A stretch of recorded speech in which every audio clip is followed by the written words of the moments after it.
What's up? Me too. I like sports. Plenty.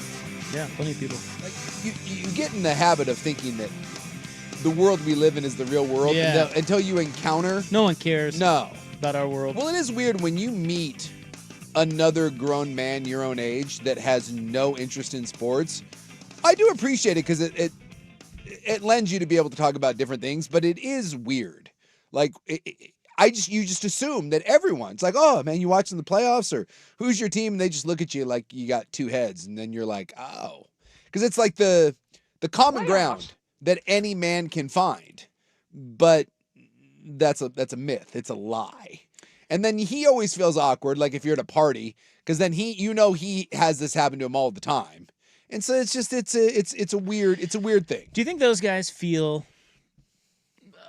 Do they feel inadequate about that? I don't know.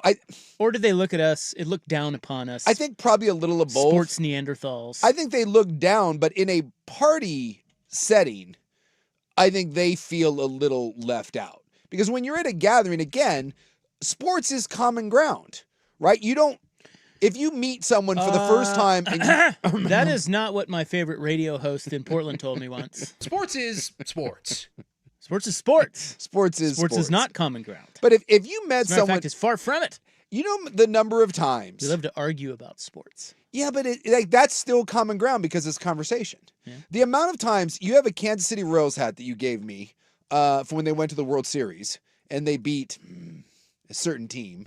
The Mets. But to be fair, the World Series hat that I have is a Kansas City Royals losing World Series hat. From the Giants series. Yeah. So it makes me feel a little better. We went twice. It makes me feel better about wearing it. Back to back. Yeah, I know. Just letting everybody know. Letting everyone know. If you guys remember. Yeah. And the Mets had a lead in every game in that series. They sure did. Yeah. Didn't win it. No. How do you do that? You're like the Ravens.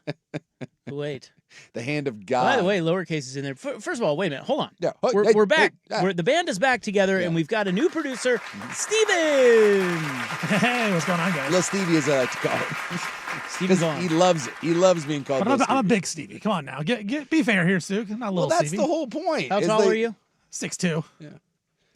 It's not that tall. I mean, isn't Suk taller than that? I'm about that. Aren't you taller than that? I'm 6. Have you guys done I don't know if we've gone. The aura of Suk is taller, though. Yeah. Well, I was 6'3", but I think I'm shrinking. Well, I was listed at 6'3". If that, you want to go that way. Well, yeah. I'm listed at 6 foot, but I'm not 6 foot. I was actually 6'3", and then I think over the years, honestly, I think I've lost about half an inch. Like, as we get older, we all shrink. Oh, yeah. And if you're a bigger guy, it's even worse. You shrink a lot. You shrink a lot because your spine compresses. So I'm trying to do some of like that stretching that stuff out. I guarantee, because you're what, late 30s? I am 38, yeah. Yeah, 38. Whoa, getting up there, I'm an old fella. man, dude. Well, and like you're not a big fella, but you're not in you don't weigh like what you did when you played basketball. No. I guarantee if you had the official measurement from when you played, when you were 19, 20, 21 at Concordia versus now, I guarantee you're a quarter to a half inch shorter than you are. Interesting. We need to do this. Yeah, the little what are the little like? Someone measure me. Yeah, the fluid and the pads, everything between your spinal column. Just over the years, it kind of it compresses. Is there anything lowercase can't do? I feel like he can do everything. I think he can. Therefore, this is jack of all trades. Let's go ahead and measure him up, LC. Get the official measurement. Tape measure out. By the way, Steven is our new producer. Yes. And he will be here with us on a permanent basis moving forward, short of vacation, sickness, winning the lottery. Yeah. Because I'm out if that happens. Yeah. Well, aren't we all? Well, we know this. Yeah. No, I mean. So welcome. That goes without saying. Although the Powerball is only at 85 million right now, so no one's playing it because not even worth playing. 80 million. I like to wait until it's really worth my time. It's got to be at least 200 mil now, minimum. I will say that I am terrible about that. Like I buy like maybe 4 Powerball tickets a year, and it's always when the jackpot gets when everybody's playing. Yeah, to some sort of ridiculous number. But I'll drive by it every day and I see the billboard and it's like 72 mil. I'm like, whatever. not wasting my $2 on that. 210. What? You'd be a fool not to buy it. Well, lowercase and I were talking about this while you were away, but I believe the Powerball billboard is the single best use of a billboard 100% on earth. It is the most effective advertising Yeah. known to man. And there's My really kids even said something last time we Yeah. drove by. They're like, Yeah. 1 billion? Yeah. Why aren't you playing, Dad? just big red numbers that updates in real time. Yeah. It's perfect. Yeah. Like there's no other billboard that has that effect. No. Besides like the Law Hawk in Vegas. What was the? I'm trying to think of the best one I saw because some of those billboards are so absurd. The personal injury ones. There was a guy in Vegas that had one. Something I'll have to think about it, but I remember seeing it and just being like, "My God!" And it was enormous. Because the bigger the billboard, apparently the tougher you are. Well, anyway, Yeah, But we've got Steven over there. If he were to grow an afro, he would be taller than you. well, that's the Fletch thing, right? But if you were to grow an afro, you would be taller than him. And yet we're both bald. Right. Yeah, So right now, Who's more likely? dude. Yeah, if I don't could, know. I don't know about you. I would have big hair. I would have any hair. Yeah. Well, I can't say that. Have you seen? Well, Have you seen Brian Urlacher's hair? the fake stuff? Yeah, I don't want Brian Urlacher's hair. The cul-de-sac, too. I can't do the cul-de-sac, but, like, if it's any type of normal hair, Yeah, I would take it. I see. That's again. It's a fine line because again, Urlacher has hair, and some hair transplant looks great. Like Matthew McConaughey, Tom Brady looks like $1 million, and then you see Urlacher, and you're like, ooh, He needs a new hair guy. ooh, yeah, he's new hair guy. Oh, believe me, I've looked into that, and like, I'm not a good candidate because there's like nothing up there. Yeah, like it can supplement, but you do reach a line of demarcation where you can't like. You got the beard, though. That's all I got. See, I can't even do that. You can't so do I'm it? just hairless. Yeah. wow. You're like Charlie Villanueva over there, just smooth. You know, you kind of look like John Canzano. Well, I did work for the guy. Yeah. You Am I did? gonna start look like you, Rob? Is that one of those Well, I things don't where if you work with someone for too long, You just start- morph into them? Yeah, you morph. was that the owner and the dog thing, right? People What? say like if after a while, just saying after a while, people say that owners and dogs start to look alike. Right. Yeah. How long did you work? Yeah, I over don't know if I buy It that. was like 3.5 years. there? If I was there another year, I'd be exactly like him. Enough time to. You got a talented Mr. Ripley sort of situation there. And go to Italy with him. Well, anyway, guys who don't know anything about sports are puzzling to Neanderthals like us. Yes. But it's also kind of cool. Yeah. I enjoy it. If I'm at a party and I had my choice between meeting non-sports guy or super sports guy, Oh. I will take non-sports Yeah, guy. but that's because of what we do. True. Like if we didn't do this, we'd probably cozy up to sports guy and just talk some sports because we don't have a 4-hour show every day to Yeah. disseminate super hot takes. But I don't know what that because I don't know what that's like. This has been my entire life. My entire life, sports guy wants to talk See, sports. I think it would be well, yeah, but you don't like that because you talk sports for a living. What I'm saying is, if you didn't talk sports for a living, you would love the sports stuff. I didn't like it when I played and I didn't talk sports. Same thing. I don't know. I think you'd like it, Mm. but there's no way to know Yeah. unless you quit or got fired, Or win the lottery. which is probably coming. So, Yeah. Goes without saying. Steven, you'll be here for a good 2 weeks, 3 weeks. Everything will change. All right. Welcome to Odyssey. Someone saying the Club 205 A Crop Sassy's billboard, pretty cool too. Yeah, I don't know what he's talking about. See, It's- it's not yeah, effective. it's I don't- not. I don't know what you. No, I mean, look, I mean, are there tatas up there? no, I don't think so. But it's still not like the Powerball billboard, the Powerball billboard. Yeah, there's nothing close. No, it's not. Yeah, because it's we've really effective. we've all driven by and seen the big like Exactly. A Crop sign or whatever, and you Oh. may get a like, oh, I but haven't seen that. Where is that? it's just right. It's right there. By the A crop? Yeah, by the A Crop. Which again, Well, why? I know it just lets you know it's there. That's as if like these running stripe promos for our show on our show. back to back. It doesn't make you pull. It happened on Friday, by the way. Did it? It doesn't I make don't you remember that. pull Maybe in. Thursday. It makes you aware of it, but you're not immediately like, oh my God, I have to pull over. The Powerball at a certain point makes you like, well, I better go Like get you my. have to go. Yes! You have to go Yeah. get a ticket. Yeah. Well, it becomes top of mind. Yeah. They instantly just, hey, don't forget about us. Oh, no, by the way, it's 1.1 billion. I can't think of another billboard that gets me to act Exactly. quite like the Powerball. I can't say it. Powerball billboard. Doing great. Yeah, it's the Jared Goff of billboards apparently in my world. Well, we got a big week here, guys. We do. Yeah, we do. We do. Well, Oregon's in the semifinals of the college football Yeah, playoff. no show Friday. Yeah, we don't have a show on Friday. I love no show Friday. Another short week. I know. This is a rough job. This grind, this 4 hours for 4 days. Oh my God. Yeah. So it's great to be back. We got playoffs. Playoff. They're set. It's a short but jam-packed week of sports content. Yes. And by the way, let's give some love to Lowercase, who has somehow come in here, waltzed in here as an intern or like a part-time guy, and trained our new producer. I don't know how that happened, but it did. Yeah. He was kind of the only guy around, and so he's trained Steven. Lowercase is still here. He's watching over Steven with his watchful eye. I'm still not certain how all of this works, but I kind of am here for it. Yeah, it's great. Have you had to teach someone something that you don't know how to do? That's a good question. Like the closest thing I can think of is sometimes people ask for golf tips or something. But you're a good golfer. I am, but what applies to me doesn't necessarily apply to you. Like I could maybe try to help you, but chances are you'd be like, "What the hell is he talking that about?" was where I thought of because I was trying to scan my brain, and my son, I'm like, he wants to go to the driving range. I have to be the one to instruct him.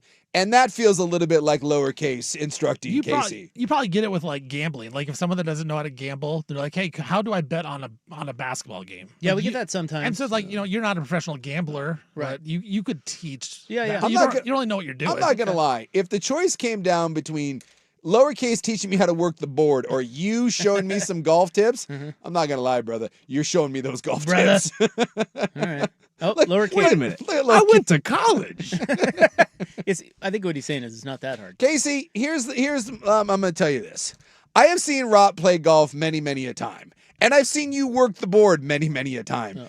The look of panic on Casey's face, I'm going to say 7 times per show. I've never seen that look once on Rob's face while golfing. Therefore, I'm going to side with, given the choice between the two, and again, not saying that you can't play golf, not saying that you can't run a board.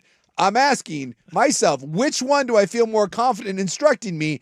I'm going with Rob. It could just be Casey's face, too. Just his face. It's just his, he does his have, general being. Well, he's got a little Pete Davidson, this kind of like, shucks, like, like. He does. Casey looks like he's in a state of perpetual shock, and maybe that's what it is. But he's also 24 years old. And but he's just young. Like I think that's just it. Like if he had been here for as long as Swigard, then we would have no problem. Well, that's true. That's the whole point. You've been playing golf longer. That I have. That I have. And by the way, somebody is in on the text line about the behind the lottery billboard. The firm second place is a Love's or any travel center billboard on a road trip. They come in handy. They're very clutch. That's right. Interesting. That's right. How many times do you're driving and I guess now with GPS it maybe is rendered a little bit. But you're like, ooh. But you're like, I don't know how far the next gas station is. Yeah. I don't know what's coming up. We need a place to pee. We need a place to eat. I don't know what to do. And then you see the Love 7 mile travel center. Dude, you're on. Those are effective billboards. That is a good billboard. And maybe the Jesus billboards. I'm going like, you know what? I am a piece of crap, and Jesus does save. Yeah. I don't know what category to put this in, but I want to ask you this because I can't be the only one. It is the most effective, but also the worst billboard simultaneously at the same time. If you're going down I-5 and you're heading into the Couve, and I've driven by this, and it's now been like 4 different versions of it. So if you're going down I-5 heading into Vancouver? Yeah. I'm in Portland. I'm going to the Couve. So I'm going north. I'm going north on I-5. Not down. Yeah. I guess that would be up. You're doing great. You're right. Sports is sports. Sports is sports. And north is south, and south is north. So you're driving up I-5. Sports is sports. Right there at Jansen Beach, there's that big sign. And for a while, it was Eat Now at Waddles. And then it became and then it became Hooters. Yeah. And now it's a chicken place. It's like a hot chicken place. Yeah, and every time I see it, I have noticed that billboard more than maybe any other billboard in my life. And I'm always like, oh, yeah, I should go there. Guess what? Never been once. Never went to Waddles. Haven't been to that chicken place. You never went to Waddles? No. Waddles was great. But Waddles was great, yeah. Every time I drive by, it's now the Chicken Palace. Every time I say, you don't want to go in there. I say out loud, I want to go to the Chicken Palace. No, you don't. And I've never been. Well, you don't need to. It's a great billboard, and yet it never gets me to act, but it gets me to notice it every time. Hot take on this. Yeah. When you know the billboard that I'm speaking of. Well, yeah, everybody does because I know it because of Waddles. Yeah. And my hot take on this is that Waddles was a standalone kind of local place. Yes. That made it interesting. Sure. That was like, ooh, what is Waddles? And then anybody that went into Waddles loved Waddles. Yeah. Waddles was great. Yeah. Hooters, it's a chain. Yeah. So I know that's a Hooters. I can read this. I don't need this it's big just sign. like the A-Crop sign. Yeah. You know what you're getting. I see it written on the building. Yeah. This being some random chicken place, Chicken Palace, please. it's not. It doesn't have the same effect as a Waddles because it just appears to be a chain. But do we that's know trying to lure me in? That's not going to work. What is going to work is a local place like Waddles saying, "Hey, I'm pretty interesting. I'm a one-off. I'm only right here. Check me out." I'm asking the question. Do we know that JB's Chicken Palace? Do we know that that's not homegrown? Have you ever seen? I don't know, but see, this is my assumption. It's home of the Glen Fry, by the way. What's it called? It's called JB's Chicken Palace, and I think it's the palace and the billboard that get my attention, and yet I never go. And now I've looked it up, and they're home of the Glen Fry, hand-breaded, crispy, fried chicken thigh tossed in JB's spicy sauce. Yeah, he's dead though. Do we? Is that a chain or is that a local? Let me look. I just don't know. But the damn sign every day, I drive by it every day, audibly out loud. And why have I never bothered to pull over? Because it doesn't look interesting, like Waddles Then did. why does it get my attention? Well, the real Because it's a estate of the billboard. sign. Yeah, the real estate of the sign is excellent. Because I'm with you, Suk. I drive by it and I say, man, that looks good. Right? But I would never go in because I assume, like Rob, it is not a local spot. And it's kind of hard to get because, like, what we're learning is tucked away. These signs. It depends on what you're advertising. It doesn't. It's not always about the location. It depends on what is being like disseminated. Powerball. I want to you. win a lot of money. I want to go eat at a local chicken spot, not at some national chain that I know what is going to be. That's my whole point. That's why the Waddle sign worked and JB's Chicken did not, or does not, and Hooters did not. No one should have ever gone to that Hooters. That was the most depressing place in Oregon. That one specifically? Oh my God, yeah. I had like an hour to kill once on a New Year's Eve, and it was like the only place that was open around there. Everything closes on New Year's Eve, like really early, and I had to kill from like 8 to 9. So I was like, oh, Hooters is open. I went in. I'm telling you, yeah, that is the most depressing place I've ever been to of all time. Like, I walked out of there, like, glad that I didn't have any rope or something in my car. I was like, my God. So JB's is a chain. It is owned by Emergent Hospitality Group. They also own Little Big Burger and Pizza Rev. That's disappointing. And that's why. That's why. See, we know these things as we're driving by the sign. We just feel it. Inherently, it's like, we know. It's like, that looks, JB. Chain, not going. You're smart. You're really smart, Suk. That's what we figured out here. You can figure that all in your mind right at the time. I'll tell you what, though. The fact that it's Palace, it gets my attention. I'm like, ooh, Chicken Palace. Like, if that was just like JB's Chicken, I wouldn't think anything about it. But when you add Palace, I'm like, fancy. It sounds very fancy. Chicken Palace. You kind of like whatever it is you like. Gotta make it easier to get to, though. More wise words from Jason. Yeah. Well, Jansen Beach, no one really. Does anyone ever go to Jansen? There was a time when Jansen Beach, it's like, all right, let's stop off. There's no reason to go there unless you have a floating home over there and need to shop at Safeway or something. It's a weird area. Like, why would you go there? There's a Home Depot. To get a Chicken Palace, to go to the Chicken Palace. Yeah, no, you wouldn't. So, there we are. Waddles, yes. Chicken By the Palace? Way, no. Waddles, there was another bar. Do you remember the name of the other bar that was by Waddles? We used to go in there after work. Was that Damon's? Those little sports bar over there? No, it wasn't Damon's. Because Damon's was over there. Damon's was, but that's a chain. This was a little local place. I don't remember. I remember we went to Waddles a lot. We played at Heron Lakes. Like when I was a kid with my dad, my uncle, we'd go to Waddles afterwards. Waddles. Yeah. All right, well, we can already determine that Steven is going to be terrible at keeping us on the clock. That was basically 2 full segments. Dusty's in there. He's pissed off. Lowercase doesn't know what's happening. All hell's breaking loose, and it's a short week. Yeah. We've got to start with the NFL playoffs, and we'll do that next on The Fan. The Oregon Ducks, live on The Fan. Gonna keep it.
football semifinals. The game is Friday right here on the Fan, and we will talk about it a lot this week. I texted back and forth with Joey today. He's good to come on Thursday, so Joey Harrington will move up a day, talk to him. We'll have a lot of Duck Talk coming up.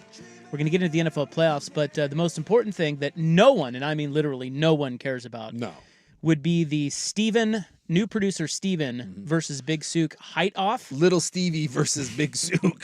The measure off. And the winner is, we found a tape measure. Yeah. Or as you would call it, a tape measurer. One of my proudest moments on this program. And the winner is, it's a tie! Yeah. You guys are both 6'3". 75 inches. That's wild. Although I do think Steven might be a little taller because he has a pointy head and you have a flatter head. Yeah. I'm going to start growing out some top hair. I'm going to grow out like 3, like my little unicorn. You just need a little... Just little point. Who is the Martin Short character? That was Ed Grimley, I think it was. Ed Grimley? Yeah. You need the Ed Grimley hair. I must say. Wow. I do have, the only hair on my head is that weird, I have like a weird little spot that grows like, it's a horn. Like in front, that's the only hair that's on top of my head. Well, guys, I guess we should start with last night before we move forward, because the only time I believe that God has actually interfered in a football game. You think so? I am always... You think that was the Lord? I am offended. It really bothers me when people claim that God, we won because of God. No, you didn't. Just did give you a Well, now you're about to claim they won because of God? Yes. This is like the exception that proves the rule. God doesn't care whether you win or lose, so please spare me. God didn't make you fumble and he didn't score you a touchdown for you. That is the most self-righteous, douchey thing that we do. How did you guys win the game? Well, the Lord provided a way. No, he didn't. God doesn't care. If that's the case, Notre Dame, BYU, and Baylor would win a lot of titles and not Alabama. But I believe that God, or possibly Tom Cruise, some sort of otherworldly entity, had a role in that game. Why? It's the only thing that makes sense. What? Just because of how wild it was? That was a great game. They did have a priest. Yes. Some holy water on the field. Yeah. So he's right. I believe. Did you see that video? I did see it. Before the game, a priest was laying down some holy water. Yeah. And was it Boswell? Isn't that his name? The Steelers kicker. Mm-hmm. That guy hasn't missed an extra point in 4 years. I know. And he kicked it. That thing was going dead straight. And then like angels in the outfield, a hand of God, or in this case, I think the devil. I think he sold his soul to the devil. Someone did from the Ravens, and that ball just. He could try kicking that same ball 100 times and that's not going to happen. Going dead on straight and then in the span of like 4 yards, hard right hand turn at Albuquerque. And I believe at that point, it was over. And then here the Ravens come back down. And at that point, I do believe that priest, the holy water, I think that was a battle between good and evil. And I do believe that God intervened and made the Ravens kicker Lot or Loot, whatever. I think his name's Loop. Is that right? I thought it was a T. Is it Loop. P? Loop. Taylor Loop. Then yes. Tyler. God at that point, I believe, said this is unfair. Evil spirits are at work. Not today, Tom Cruise. And he intervened and he made that kick. He made him shank that. The problem with your argument is going back to the first part of your rant there. Yeah. And that is, what about me?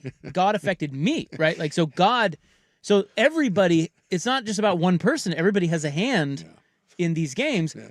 I believe that God did that, if he did that, because he wanted me to lose even more money on the effing Baltimore Ravens. It's insane. God. That game.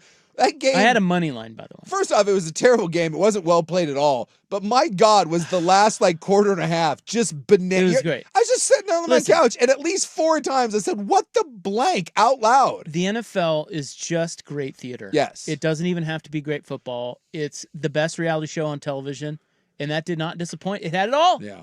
It had it all. And in the end, the Ravens gonna Raven. And I cannot believe how Lamar Jackson must feel. Yeah. If you think about all of his big losses, like the Bills and there's the last many year, of them. This one this year. He's had one to Kansas City. I mean, they've had disappointing ends to all their seasons. And it's rarely his fault. Yeah. It's like Mark Andrews drops a ball. Mm-hmm. Kicker misses. Zay Flower fumbles. Yeah, Zay Flower, exactly. he was making plays, and he was not right. No. He still does not look right. No, the whole year's been rough. He's been weird, but he was making plays right and left. Yes. In the fourth quarter of that football game. Yeah. And he did everything he needed to do to get his team in position and maybe just right all these wrong. Like they screwed up last year, they screwed up this year, but they were going to get into the playoffs. They were going to host a playoff game. It's, everybody's getting healthy. It's like, okay, you teed it up. Lamar teed it up. And the damn kicker. That guy's been good all year too. And Collinsworth was the ultimate jinx. He's like they interviewed every one of these kickers and they settled on Loop because they believed he had the right stuff for these sorts of moments. The moment Collinsworth said that, you're sitting there like, oh, wasn't that Tirico? No, I thought it was Collinsworth. Was it? Yeah. It was one of them, but yeah, he hadn't missed a kick like inside 50 yards all year. And they're talking now, about. Do we think Lowercase had to change his shorts for that? I did talk to him He's today. He's a Steelers fan. And he said that it was a was there cardiac arrest? He's only 24. It was a white knuckle sort of moment, obviously. He experienced one of the greatest sports feelings. Lowercase. The roller coaster of emotion. Well, yeah, he experienced when you think you're dead. Like it is the worst feeling when a huge game and you think your team has lost. Aaron Rodgers even was over there shaking his head like, I don't know. I mean, this is it. This is how I go out. And then I was in public and I had to take a few steps outside just to make sure I composed myself. Were you watching the game? Where were you watching the game? I was watching it at a local bar with my family. Oh, okay. Yeah. So shaking those terrible towels. They made the kick and you had to leave. That entire drive, I was taking just a few minutes. As soon as Likely had the catch, I walked right outside. Lowercase took a big sabbatical. sigh. Yeah. And then came back in. By the way, how about that? That's the other one. And then watch the kick, right? Yeah. So real quick, Likely, who has been on the wrong end of way too many, I'm almost a hero, and yet nothing happens. He finally gets to be the hero. Well, he caught the game winner in the first game. He made such. They called it back. They called it back, right? He's always just a quarter of an inch off. He makes just this amazing catch, and you're like, cool. He finally gets to be the hero. Wrong. Shankopotamus. Dude. Again, the priest blessing the field, it's the only explanation is somehow God hates the Ravens and he's I didn't know God was a Steelers fan, but apparently he is. I don't know of another way I think the Ravens have lost a game and blown a game in every which way possible. Well, I always thought the Chargers, they're the most creative in finding ways to lose. It's not anymore. No, not in these big moments. Move over. It belongs to the Ravens. Brandon Staley. Here comes John Harbaugh. Lamar Jackson is a 2-time MVP, should be 3-time MVP. As talented a player to ever play that position, and yet his legacy is going to be these games. Might I also ask? Well, he's still got time to write. I mean, you get one, and the narrative completely changes. Exactly. So, did you watch any of the Elway stuff? Wait, the Elway documentary? Yeah. No, I haven't watched it. Yeah, because he deals with that. He talks about that. It's actually really. He had that for years. It's really good. Peyton Manning had that. Yeah, because it talks about the collapse of his family and how he was okay with it. Because he hates his family. Well, look, it makes it abundantly clear, and they bring on his ex-wife, and they talk about how he had to make a choice between family and football, and it wasn't much of a choice. Like Tom's braids. Yeah, and Elway kind of he doesn't shy away from it either. It's like choices, man. 2 Super Bowls. Well, bitches. He got him a Super Bowl. You think he regrets that? Got him too. Yeah. You think he regrets that? No, I don't. What was I going to say? Oh, last thing on Ravens Steelers. Why did it take the entire Ravens team in order to tackle one Steelers player? What was that? What was I watching? I get that Kyle Hamilton got hurt. Sure. And it seemed like every other play a Raven was getting hurt. Yes. They do a terrible job of telling us who is back in and who isn't. Yeah. By the way, they do a terrible job of that. I agree with that across all broadcasts. Yeah. It's like, okay, that guy got hurt. Yeah. What happened to him? I can't see all the numbers. Is he in there or not? I can tell if Kyle Hamilton. Well, I mean, they told us a million times Kyle Hamilton was out. And it was a big deal. It was a big deal. But why did the Ravens can't, they could not tackle? I will tell you this. As painful as that is for Ravens fans, they did not deserve to win that game. No. They do not deserve to be in the postseason. They really don't. And if we're talking disappointments this year, you flip a coin. Whether you want the other Kansas City. So, I mean, Kansas City or Baltimore, dude, flip a coin. But the fact that neither one of those teams, I think it's made the postseason. I don't know which one you want to say is a bigger disappointment. KC is pretty disappointing. I think it's the Ravens, but you know what's going to happen, and I think you talked about this. What's going to happen is we're only going to remember that Patrick Mahomes got hurt. Yeah. We're not going to remember that Kansas City was actually kind of trash before he got hurt. Yes. So I don't want to blame the Kansas City downfall, at least for this season, on just Mahomes getting hurt. They were not good. No, when he got hurt, the season was over anyways. The offense has been bad the last couple of years for the Chiefs. Yeah, and the defense kind of fell off, but the Ravens the Ravens had a bunch of injuries. Still. But they got healthy and they got right and they still looked bad. The Ravens have had at least a half a dozen moments this year where we said the Ravens are going to be fine, they're back, and then they show you they're not. And and this is where I draw those two comparisons. We never wanted to believe that Kansas City was done until they were done. There was always a belief that they were going to flip a switch, and they'd given you no real indication, yet you didn't want to write them off. And the Ravens were the same way. We kept having faith in the Ravens because of who they are. And the reality is, again, they're a sub-500 football team that hasn't been good all year, that at one point we had the worst defense in the NFL. They righted the ship. Something was going on with Lamar. Their offensive game plan, no one can seem to figure out at any given time. Let's not forget that one. The worst game plan in the history of the postseason where they decided to not run the ball. I have a caveat, though. Yeah. Can I at least give, because that was Monken. Yes. Who had that game against Kansas City, right? Yes. Yeah. He's still their OC. Yes. That play they ran, and it wasn't I think it was like the touchdown to take the 17-13 lead or whatever. Yeah. The one where Zay Flowers. Dude, that was a great play. Yes, it was. And that's Monken. Yes. So I just wanted to give him some credit. He takes a lot of heat. Yes. I wanted to give him credit. That was amazing. Yeah. It wasn't just Lamar making a play. That was a great design. It was. But too many times this year, and might I point to the blowout loss to the Cincinnati Bengals, finding ways to gack away games against the Patriots. Like they just I'm gonna go with the Ravens. Yeah. Because I think the Chiefs towards the end still were in it. They were kind of pulling an Eagles. Yeah. Right? Like they're not the same, but you still have Reed and Mahomes and you still have a pretty good defense. Mm-hmm. It's like, okay, they're not as dynamic as they used to be, but never count them out. Get in the tournament and watch out for the Chiefs, right? Yeah. That was the Chiefs. Yes. But then they lost that game it was the same game Mahomes got hurt. Which game was it? It was the last game of the year the last game where they had to win that game. Yeah, they had to win it and they lost. I don't remember off the top of my head who it was against, but So I'm going to say they were right there, even though disappointing. Ravens were a mess all year. It's brutal, and so they're more disappointing. Yeah. And I don't know if regime change is coming or not, but dude, do you think it needs to? Real quick, really fast. John Harbaugh fired, yay or nay? No, but if they did it, I would understand why. This has a smell of when the Tampa Bay Buccaneers got rid of Tony Dungy. Tony Dungy was a really good coach, and the Buccaneers were a really good team. They needed a fresh voice, and John Gruden came in, and John Gruden led him to a Super Bowl. I'm starting to think that a fresh set of pipes in that room might do that team some good. I agree. All right, the bracket is set. Seahawks are the number 1 seed in the NFC. We'll get to that next, but first, here's Stephen with SportsCenter. Now, from the George McCoy and Warren Allen Sports Desk, a SportsCenter update on the Fan Sports Network, 105.1 FM and 1080 AM. First on the Fan, it's Black Monday for the NFL as coaches are now looking for new gigs. The teams are looking for new coaches. The Las Vegas Raiders, they have fired Pete Carroll after one season. Raiders went 3-14 on this season. Cardinals, they fired Jonathan Gannon after 3 seasons. The Browns, they fired Kevin Stefanski after 6 seasons.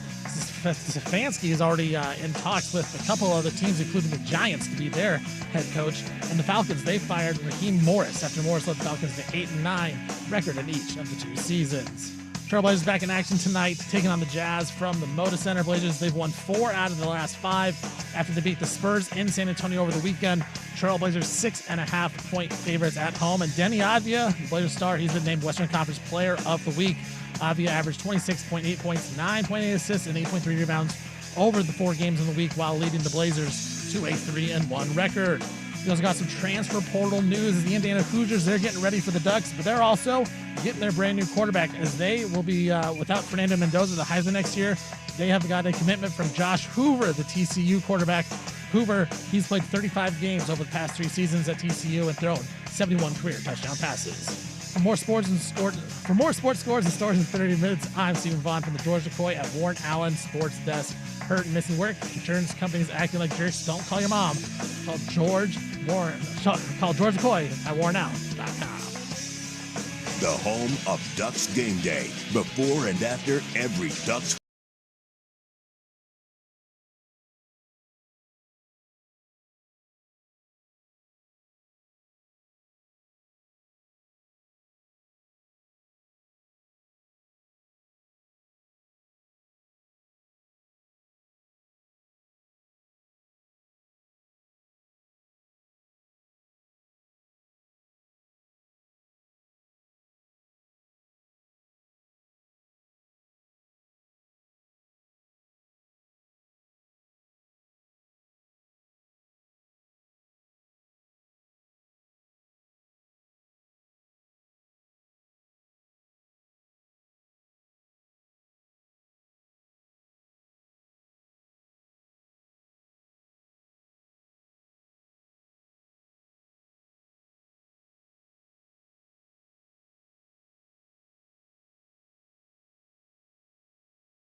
As reading text. Hi, I'm a balloon.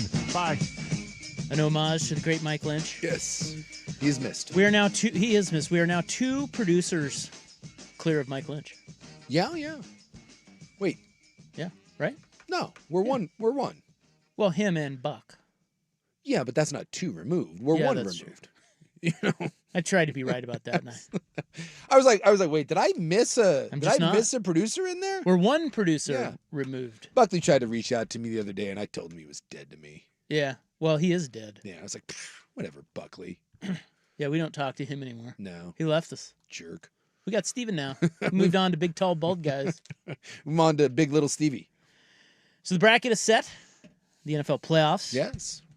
Here's the rundown. So your Seahawks are the number 1 seed in the NFC. With one of the best defensive performances I've ever seen in a meaningful game. Okay.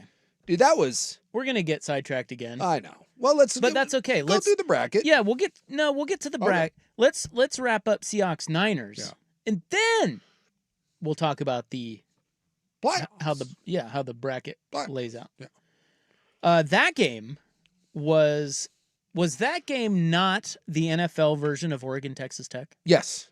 That's exactly what both offenses a little both defenses very good, but one defense was just beyond suffocating. I didn't think the Niners defense was that good. I thought that they bowed up. Some of that was bad offense. Exactly. Yeah. I thought that they bowed up in certain spots. Sure. But the Seahawks were running all over in the first half, especially. Seattle just couldn't stop being Seattle, and that's what they do.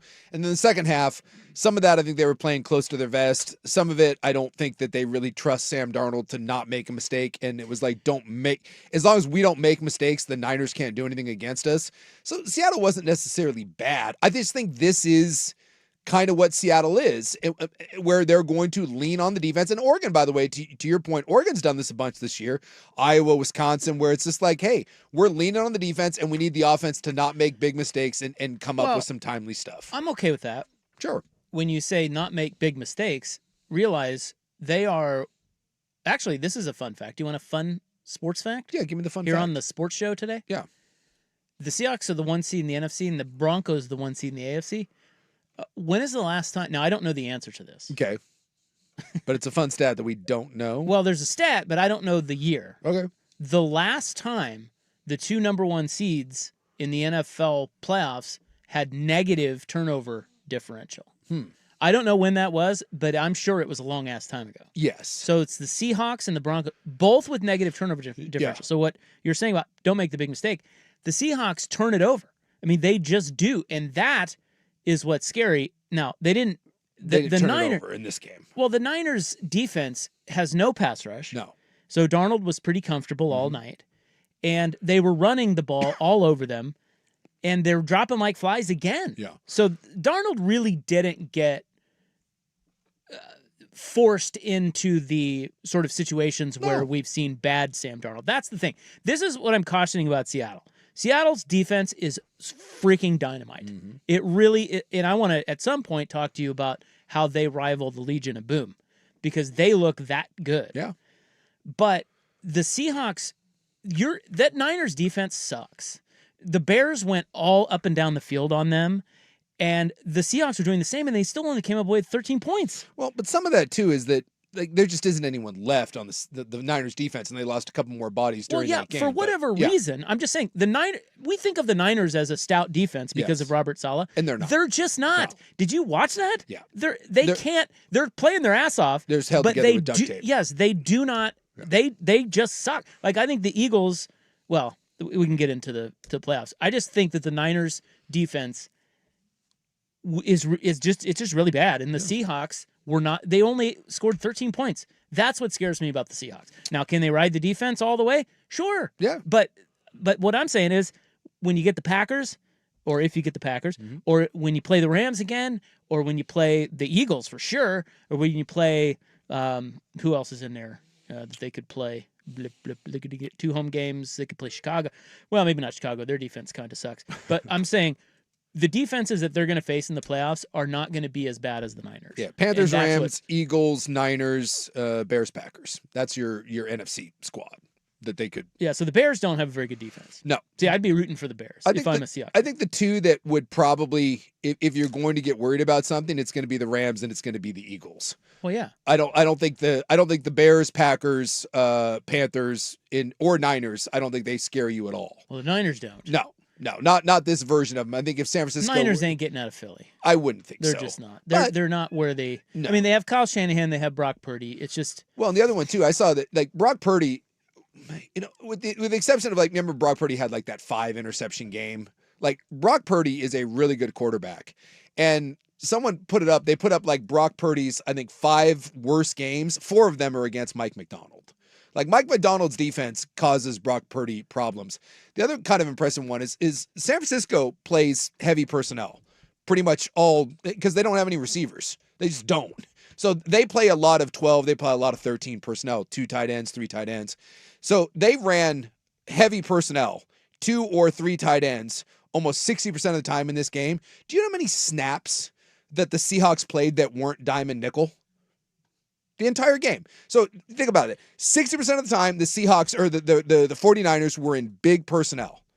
And the Seahawks played nickel or dime on every snap except how many? 2. 0. Damn it. They didn't play one snap that wasn't nickel or dime. If you want to talk about an ass kicking and a defense, a modern defense that has been built to hunt, you mentioned the Legion of Boom. It is this, that you can play a heavy run first team.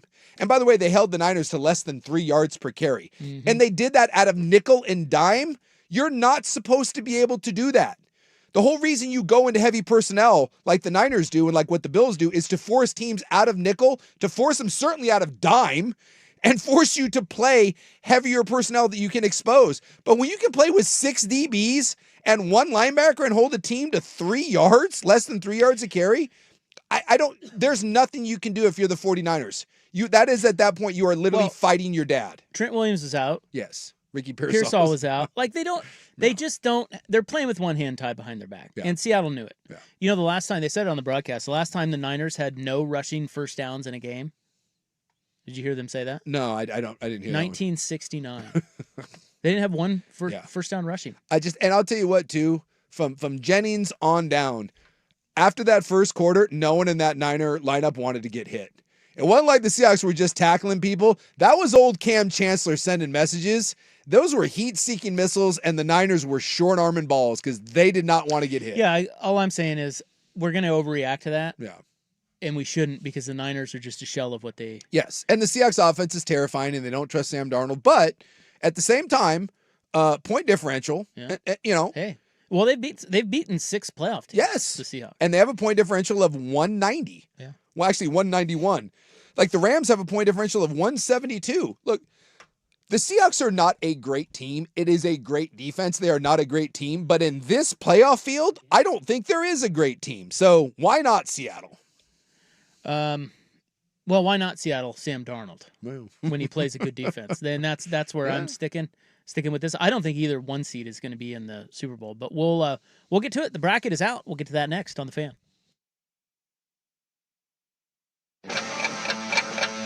This is the Countdown to Kickoff, brought to you by Legends Casino and Hotel. 3 days to kickoff. The Fan Sports Network is your home for every game of the college football playoff. 9:10 a.m.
Did you see that stat they showed about Kyle Shanahan?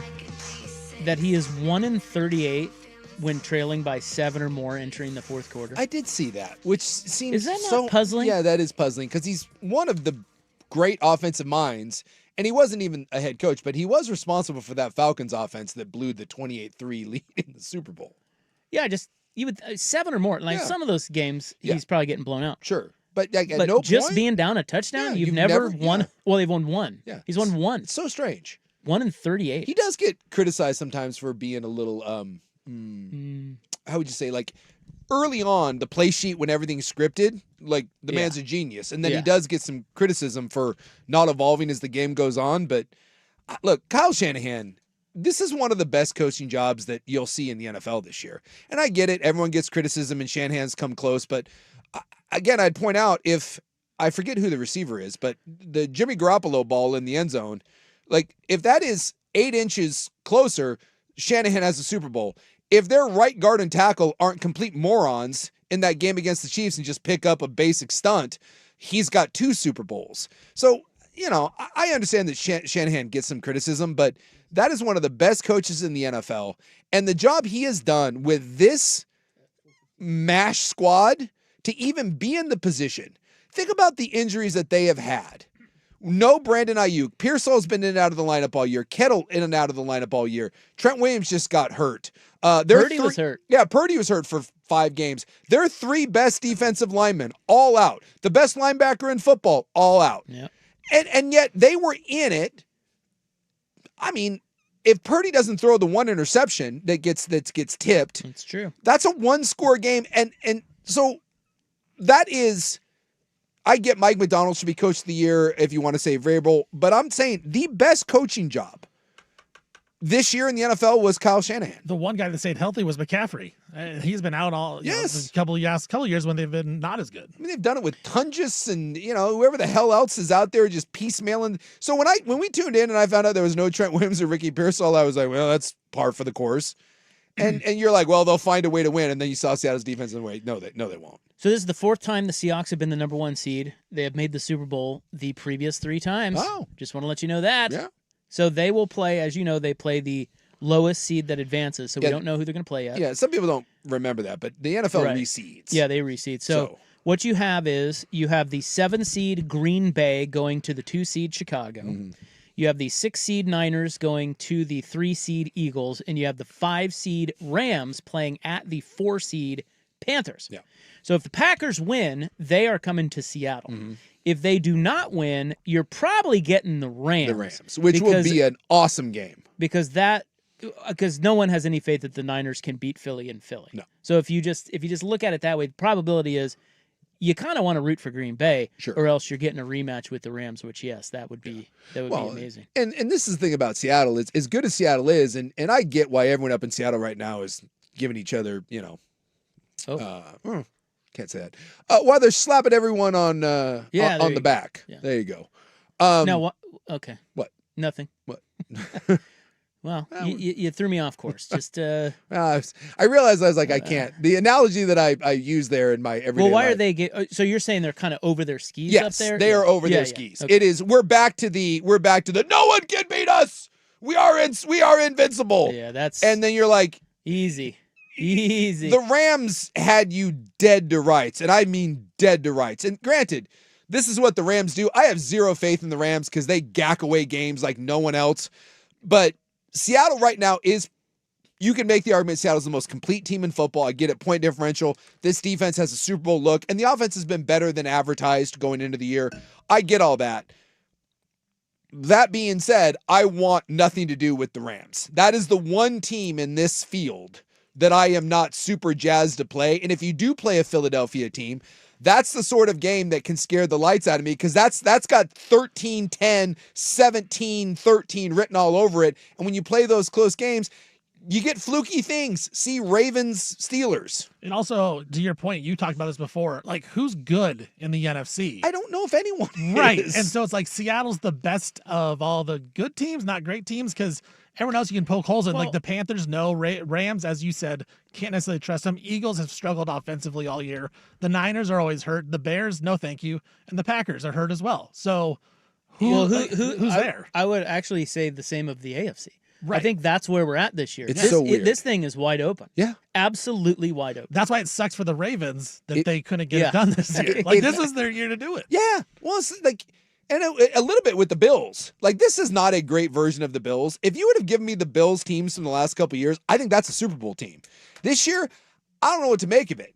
In fact, if you stripped away, I can't believe I'm going to say this, but if you stripped away all of the branding of everybody, right? And you just looked at resume and you looked at the way they're playing right now, you know who I kind of dig? Jacksonville. Yeah. Oh yeah. They look good, man. Jags, baby. What? Yeah. What world are we living in when you're going in, you're like, who do you trust around and who do you like? And you're like, Jackson. As long as Trevor Lawrence doesn't throw 7 interceptions in a game, they're really good. They are. I can't bring myself. I would say I'm gonna one up you. I think Jacksonville's more legit than New England. The Jags and Houston are the best teams in the AFC. I think that's right. The Patriots, look at the Patriots. I want you to slowly read the Patriots schedule. I think I saw this today. I want you to slowly read it. But to your point. Slowly. Well, he always goes way too fast and you can't keep up. I think I heard this today. I believe that the Raiders, who just fired Pete Carroll, I believe the Raiders and the Patriots have the same number of wins over teams above 500. Yes, and the answer, by the way, is 1. 1. They've only beaten 1. So what? Hold on. Just hold on. Just hold on. The Raiders beat the Pats. So yeah, that's all you need to know. Yes. Oh my God. Week 1, the Raiders took them down. The Raiders should be in the playoffs. All right. Bring back Chip Kelly. What is that? What's that property they call it? Transitive property. Yeah, transitive property. Yeah, the Raiders, man. They're okay. Number 1 seed. Yeah. We'll get to the AFC side of the bracket next on the Fan. What's up, everybody? Nick Costos here to help you beat the books with Westwood One Sports. Coming up next Monday night in the Pro Football Playoffs, Houston, a 3.5-point road favorite at Pittsburgh, total in the game 39.5. And if this is going to be the number, Pittsburgh is more than a 3-point home underdog. I love Pittsburgh in the game.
a Sports Center update on the Fan Sports Network, 105.1 FM and 1080 AM.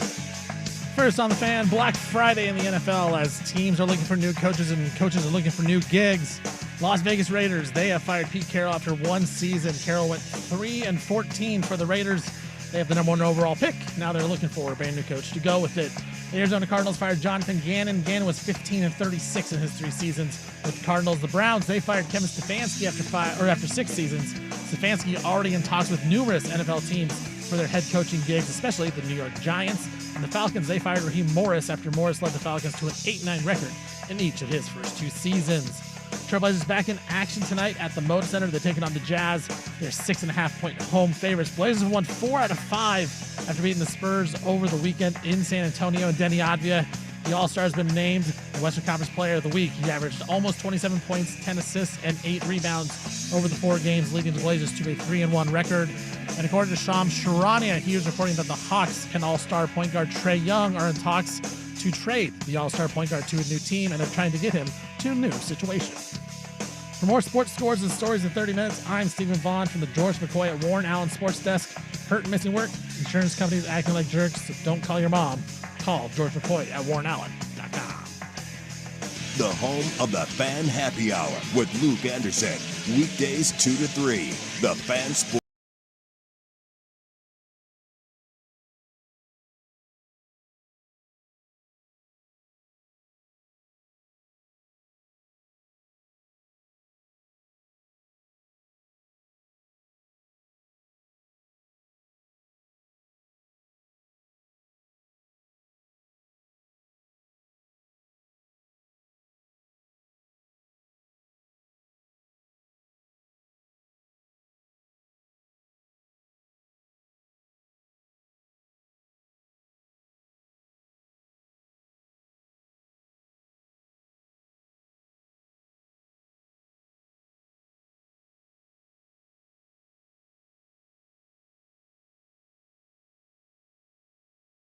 Broadcast. I think everybody's back in the swing of their weekly routines. Yeah, according to Larry David, you can no longer wish anyone a Happy New Year. I think that's right. It's over. Yeah. So we had a good 4 days in there. Yeah, stop. To do that. Stop. So now to the AFC playoffs. The Broncos are the 1. Mm-hmm. The Patriots are the 2. They will host the Chargers, who are the 7. The 5 seed is Houston. They will play at 4-seeded Pittsburgh. And then the 6 seed are your Bills taking on the Jags in Jacksonville, who are the 3. But I was mentioning the Patriots.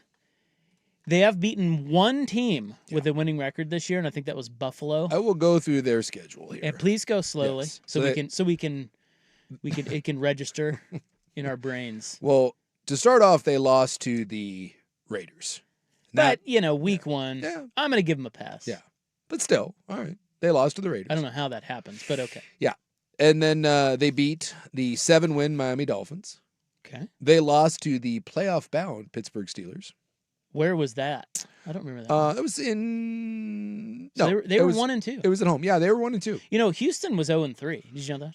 I do remember Houston. Yeah, I don't remember 0-3, but they did not get off to a great start. I think they were only like the 5th team since the 90s to make it after starting 0-3. Anyway, the Patriots were 1-2. Okay, then what? And then we're going to rattle off wins over the playoff-bound Carolina Panthers. Okay, but not a winning team. Huge win, though. The 8-win Carolina Panthers. Okay. And then came that win over the Bills. At Buffalo. Good W. 23-20. Yep. And then we have the Aints.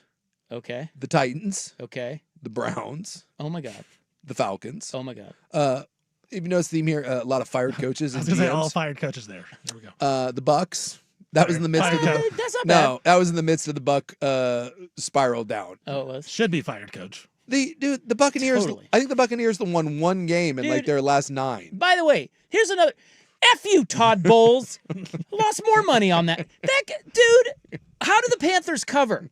They suck balls. Damn right they did. How do they cover? They have a must-win game. Yeah. They don't win, but cover and still get into the damn playoff. I hate the Panthers. And I hate Todd Bowles. So they got the Bucks. As you can tell, I had a rough weekend. They lost to the Jets. Or excuse me, they beat the Jets. All of these are wins. Is there another bad team that they haven't played? Can we also talk while we're going through the schedule because we landed on the Jets? Steven. No. Okay. Yeah, that's a whole segment all to itself. Then the Bengals. Keep you focused here. Then the Giants. Bengals, Giants. Oh my God. Okay. Lost to the Bills. Remember, that was the one they were up big. Yeah. And then the second half they came roaring back. They beat the Ravens. I mean, partial credit. Jets. Again? Dolphins.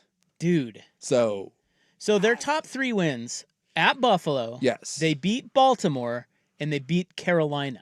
Yes. I'd say the loss of the Steelers is better than the win over Carolina. The loss is one of the top 3 wins. And as a texture points out, that doesn't mean that they're a bad team. It does not. No one is saying that the Patriots are bad. Drake May has looked very good. Mike Vrabel's a very good coach. Drake May end up being the MVP, by the way. But Him or Stafford, yeah. They have given up 133 yards rushing per game over the last 4 weeks. They're not great. They're just over. So, okay, here's the way I'll put it. I'll give you the top 4 seeds in the tournament. I will give you Denver, New England, Seattle, and Chicago. Yeah. You get those teams. I'll take the rest. Or the field. I think I'll take the field. Everybody's taking the field. Because even if I just limit it to 4 and I said Eagles, Jags, Rams, Texans. Yeah.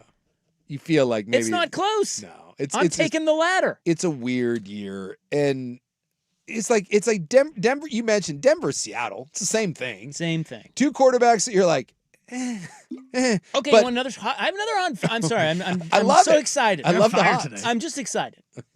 Well, I was looking at the quarterbacks, and clearly Bryce Young is the worst quarterback in the field. Oh, it's not even close. But it is. No, it's not.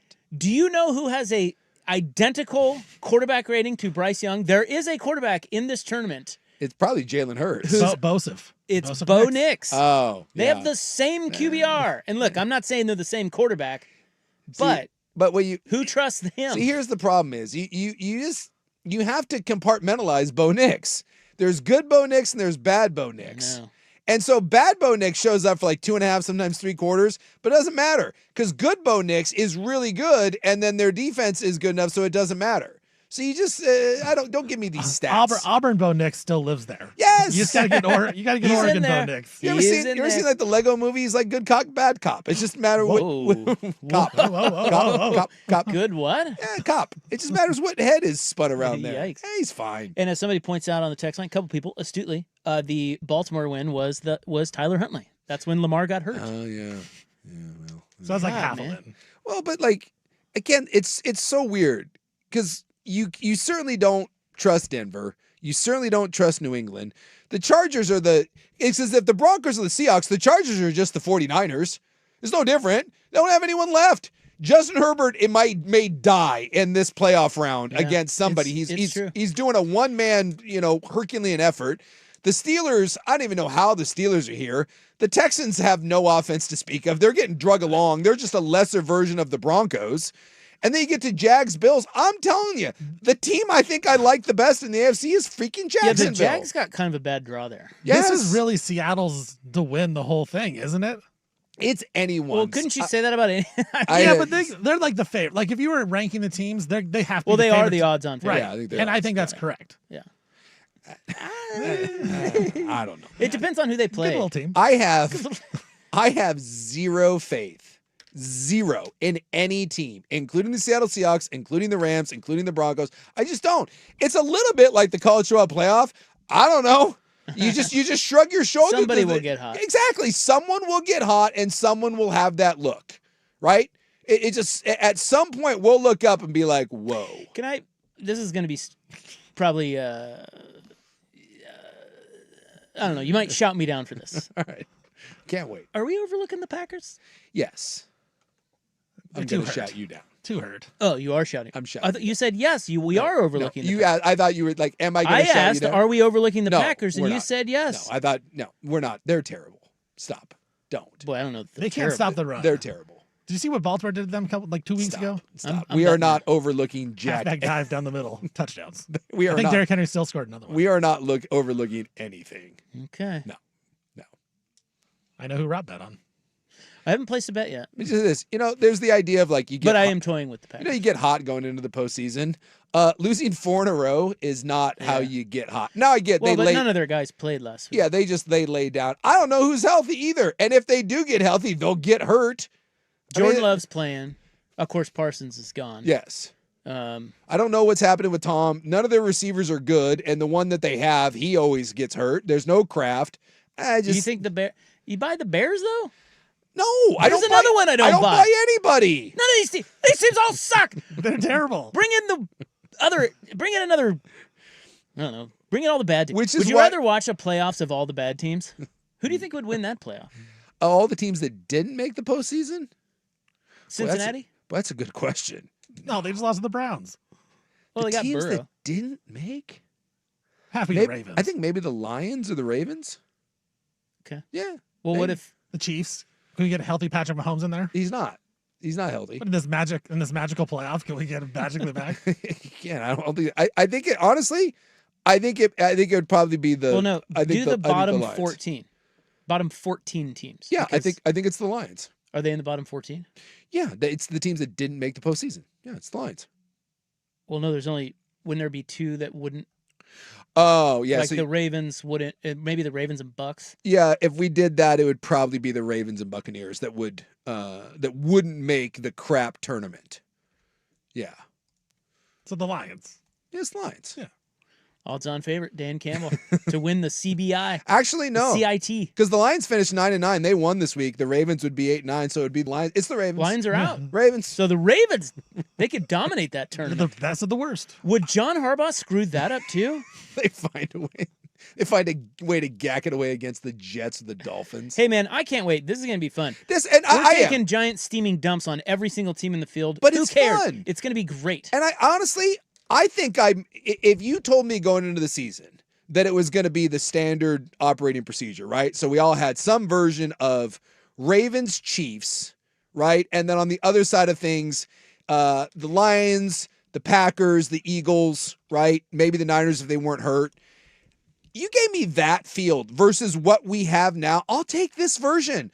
I love the fact that we could see the Bears get hot. We could see the Rams. Jags. Your Jags. I love that for the first time in forever, it feels like this. And, sometimes we'll get a team, whether it's like the Cardinals or the Panthers under Cam Newton, you get someone on a heater and they make their way in, but then they eventually run into the real Super Bowl champion. It doesn't feel like that. It feels like anyone from either side of this bracket, with the exception of the Chargers and Niners because they don't have any players left, it feels like any one of those teams Well, you just said the Packers. Any one of those teams could get on a bit of a heat. See, you start doing that game, you end up with like two teams. Like, because the Panthers, you can't include the Panthers in there too. That's 3 NFC teams we just wrote off. All crossed off. Pretty much everyone's crossed off. Okay. I'm not eliminating. The only team you really Carolina. can't cross off is Philly. Yes. Philly, you got to respect. They haven't looked that great, but you got to respect them. I'll tell you this. The only team that I will officially write off is the Carolina Panthers. All right. I will write them off. What if they sign Tom Brady? Maybe. Tomorrow. But the rest, I can crap on the Bears, I can crap on the Packers, I can crap on the Niners. But they have proven this year that they can find a way to. The Panthers aren't going anywhere. But the rest of that, yes. And I think on the other side of things, outside of maybe the Steelers. Rodgers. Yeah, Rodgers. Steelers and maybe the Chargers again, just there's so many injuries there. It just feels wide open, and it's awesome. I love this. Okay. I love it. Let's get to our stock watch, what we're buying and selling from the weekend in sports, next on The Fan.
right, well, we have a new man at the helm over there. Stephen Vaughn has prepared today's stock watch. His second, I believe. Is this your second stock watch or your my first one, giving it to you guys. I gave Case the ideas last time. He's giving it to us. Oh. I'm giving it to you So now. this is officially the first Stephen Vaughn stock watch. He's like a singer-songwriter, and like he's been producing tunes. I ghost wrote the first one. But now it's This is his first album. yeah. All right, let's hear it. All right, let's do it. Well, guys, college football playoff coming up here this week, and What? That's this week? yeah, did you know that? Did you also know that the SEC is 4-9 in bowl games this year? I love this question. And two of the I know right where you're going, and I love it. And two of the wins are against the SEC, so really they're 2-7 against non-SEC schools. And if Ole Miss loses to Miami, of course, in the semifinals, will be the third consecutive season without an SEC team in the championship game. The Big Ten is undoubtedly a better conference than the SEC now. I'd say right now, yeah. I think over the last Undoubtedly. Well, I just think when you look at it, the fact that there is going to be, and maybe Ole Miss gets it done, but there is a chance now that you are going to see 3 straight national champions from the Big Ten, and they're all 3 different teams. And Washington technically was in the national title as well a couple years ago, and that's a Big Ten team now. So this is the sort of run that the SEC is on. And this is cyclical because you could see Alabama and Georgia go on a run, or LSU under Lane Kiffin. And so these things change. And the SEC has always had a deeper talent pool. They've always had deeper coaches because they've had better resources. So I think right now you are seeing the emergence of the Big Ten. So, yeah, I'll say they're the best right now.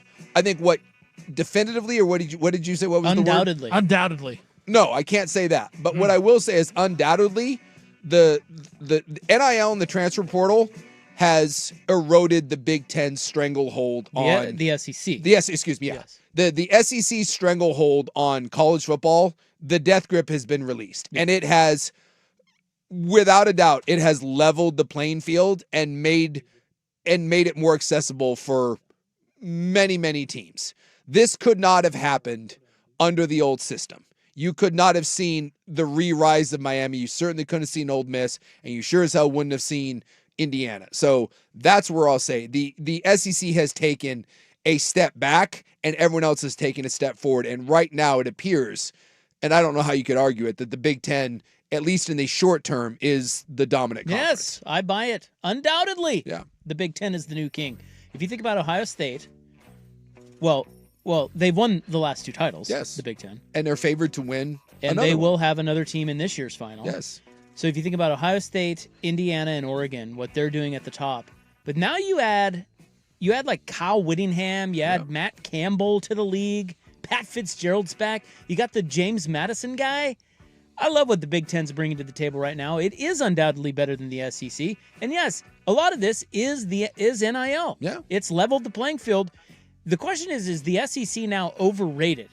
And I don't think it is. It's damn good. Yeah. But this thing has the parity is seeping into college football, and you can see that by the Final Four that we have. Yeah. And you can look at the talent recruiting, like the 5 stars, like they're getting dispersed. You can't hoard talent the way you used to, and I think this is the reason why Nick Saban retired. I think it's the reason why you hear some of the other coaches, the Kirby Smarts and the Dabos, bitching. The SEC just was doing NIL and paying players before it was legal. And there were a few teams that were trying to catch up and figuring out how to do it. Oregon was one of those schools. And now that it's above board,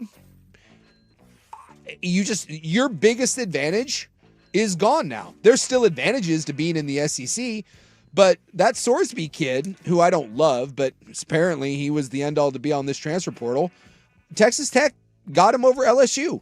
And no other time was Texas Tech going to beat out LSU for the number 1 quarterback that was available. But this is spin to win. Yeah. Okay. All right. I think we're done there. All right. I got another stock for you to advise me on here. Carolina Panthers, they backed their way into the playoffs at 8-9, the worst record going into the playoffs, but they will be hosting the Los Angeles Rams, who, of course, had a better record at 12-5. But tell me if you buy this one, guys. I think there still is value winning your division. And as long as the NFL has divisions, I think the Panthers deserve to have a home game even though they are 8 and 9. I think winning the division means something. You buying that? You selling that one? Well, or should the NFL change the rules so it just goes by record wise? No, I think both things. Like I see where you're coming from. That the winning the division should mean something, but not when it's a terrible division compared to like the NFC West. Like if the divisions were, I would buy your argument if the divisions were level, if everything was equal. What's the point of having divisions then? Well, you have to organize it somehow. Yeah, it's got to be organized. I just sometimes, so it's not every year, but sometimes, well, it's most years, there is a really, really bad division winner, and I do not think they should get a home game. No. Yeah. I don't know how. I mean, I don't have a problem with the way it's set because honestly, this doesn't happen all the time, and I do think there is some value in winning your division, and I don't know if you blow the whole thing up, like you set a 500 record. It's just that we do this every now and then where occasionally this does happen and we freak out about it. But remember, Seattle had a sub 500 record and they had the Beastquake. So like you get into the dance, and I don't like all the pearl clutching that goes on over this. Okay, Carolina, yes, you get a playoff game. Do you deserve one? Probably not. If you're the Rams and you're the big bad Rams, go in and beat Carolina then. It shouldn't be that big a deal to go on the road and beat a crappy-ass Panthers team. And if you can't, I don't want to hear it. We do this in college football too. We try to make everything fair. Not everything is fair. Sometimes you have to face some adversity, and it's just the way the system works. And I hate trying to continually tinker with everything in this quest to make everything just perfect and right and fair. Well, if you want to make it more fair, it's actually better that the division champ with a losing record hosts the game, because otherwise, if you have a losing record and you win the division, you still have to go on the road. It would be Panthers at Rams. They'd get dump trucked. Yeah, and then it's like not. It's way better because Carolina is at home. And if I'm not mistaken, I believe the last 2 or 3 teams with sub 500 records that have been in this spot have won their game. So yeah, it makes for compelling football. Right. Want one more quick one? I do want one more quick one. Hit us. Let's do it. Denny Advia, he was named Western Conference Player of the Week. 27 points, 10 rebounds, 8.5 assists. Average for the week as the Blazers with 3-1. Mm-hmm. Blazers are 16-20 right now, guys. 9th in the Western Conference. It's a lock. Get your tickets now. They're going to the play-in tournament. Well, yeah. Yes. I think they are. Not only are they going to the play-in tournament, they're going to the playoffs. Wait, the play-in tournament is the playoffs. No, it's not. They're going to the 8. They're getting the 8 seed. But we can lock it in. That would be if you're the 9 seed, it's a home playoff game in the play-in tournament. So get your tickets ready. This is also clear your schedule, Rob. This is a fact of one, the Blazers aren't as bad as they've shown. They play down to competition at times, but when they're cooking, and eventually when people get healthy, and God knows when that will be, that injury report they had was the biggest crock of S I've ever seen. Well, this is the first one they put out in like months. And yet the injury report was all like, we'll see. Maybe. Thanks for that sweet report that told me nothing. There's just no one behind him. So it's not like, even if Portland goes on a losing, who's going to jump up and knock Portland out of the play-in tournament? The Dallas Mavericks and the LA Clippers, the mighty Utah Jazz? That's just it. All of these teams suck. So somebody's got to get there. It's the NFL. But I could see a world, as long as Denny stays healthy, because he is hands down the best thing they've got going on and will be their first non-LaMarcus Dame All-Star in freaking forever. I can see a world where that eventually, if Drew comes back and they get some consistency in the front court, maybe you move Grant and you bring someone else in. I could see a world where they have a much better second half season, and I could easily see a place where they're a solid 7 seed. I got a beef. God, you guys you do this every year. Well, who else? They've beaten Golden State already 3 times. They just beat the Spurs on the road. They're 16-20. Championship, baby. Well, they're only... Also, Denny is so good. Can people stop talking about when Dame comes back? Like, how can we fit him to Dame? No more Dame talk. This is Denny's team. Let's not say it's Dame's team anymore. He's 36. Little Stevie's moved on to Denny. Oh, my God. All right. I know you like that one. Goldberg Jones, when it comes to divorce, custody, or child support issues, trust Goldberg Jones to help. Call 1-800-DIVORCE. Phone questions answered at no charge. That is Steven's inaugural. Wait, is that the right word? Inaugural? Yeah. First. Yeah. Stock watch. Right there. I give it a B+. I lost you with the Blazer question. You sure did, fella. You sure did. But hey, that's all right. We got a Blazer honk over here who somehow corkscrew him into the 7 seed. If I say anything remotely positive, I'm a honk. Yeah, that's Denny's right. really good. Oh, of course he is. Yeah, they'll be the 7 seed. Huh? They're going to be the 7 seed. All right. I'm calling it right now. So they avoid Oklahoma City. I'm calling it right now. The 7 seed. Well, that's good. Clear your schedule, Rob. They're going to be in the 7 seed in the play-in. I don't know if that means ultimately they're the 7 seed, but they'll. I'll clear it out and then I'll head to Hawaii. Yeah, there you go. All right. Coming up next in the news. Here's Steven. Now, from the George McCoy and Warren Allen Sports Desk, a Sports Center update on the Fan Sports Network, 105.1 FM and 1080 AM. This update is sponsored by Mountaintop Metal Roofing. No maintenance, energy efficient, fire resistant, and a lifetime warranty. Do it once, do it right. Visit mountaintopmetalroofing.com. First on the Fan, Black Monday here in the NFL as coaches are being fired. Teams looking for new coaches, and the Raiders, they've decided to let go of Pete Carroll after one season. Raiders, they went 3-14 on the season. They'll have the number 1 overall pick in the upcoming NFL draft. Maybe Dante Moore, maybe Fernando Mendoza in Las Vegas. The Cardinals, they fired Jonathan Gannon after going 15-36 in his first 3 seasons with the Arizona Cardinals. The Browns, they fired Kevin Stefanski after 6 seasons. Stefanski already a favorite to get a head coaching gig somewhere else. A lot of reports reporting he may be heading to the New York Giants. We'll see what happens later on with Stefanski. And the Falcons, they fired Raheem Morris after Morris led the Falcons to an 8-9 record in each of his first 2 seasons. Trailblazers are back in action tonight. The 16-20 Trailblazers, they'll be taking on the Jazz from the Moda Center. Blazers won 4 of the last 5, and Denny Advia, he's been named Western Conference Player of the Week. He averaged 27 points, almost 10 assists, and just over 8 rebounds over the 4 games, while leading the Blazers to a 3-1 record. And Shams Charania is reporting that the Atlanta Hawks and point guard Trae Young are working on trade to get the star out of Atlanta. He has fallen out of favor with a lot of the players, and now the Hawks and Trae are both looking to go somewhere else. For more sports scores and stories in 30 minutes, I'm Stephen Vaughn from the George McCoy at Warren Allen Sports Desk. Hurt and missing work? Insurance companies acting like jerks. Don't call your mom. Call George McCoy at WarrenAllen.com. Your home for the Oregon Ducks, the Fan Sports Network, 105.1 FM and 1080 AM. Have you been injured? Yes, but usually it's by my own fault.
580 AM.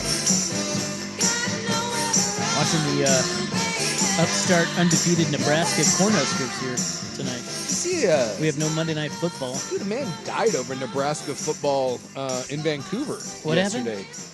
Dude, someone blew someone away because of Nebraska football. What about it? Shot him outside a bar. It's like a mile they from didn't my even house. play. I saw that story. That was over Nebraska football? Nebraska football. A guy was wearing a Nebraska hat at a Vancouver bar, and I guess someone was making fun of him, and then he started making fun of someone back, and he shot him, killed him.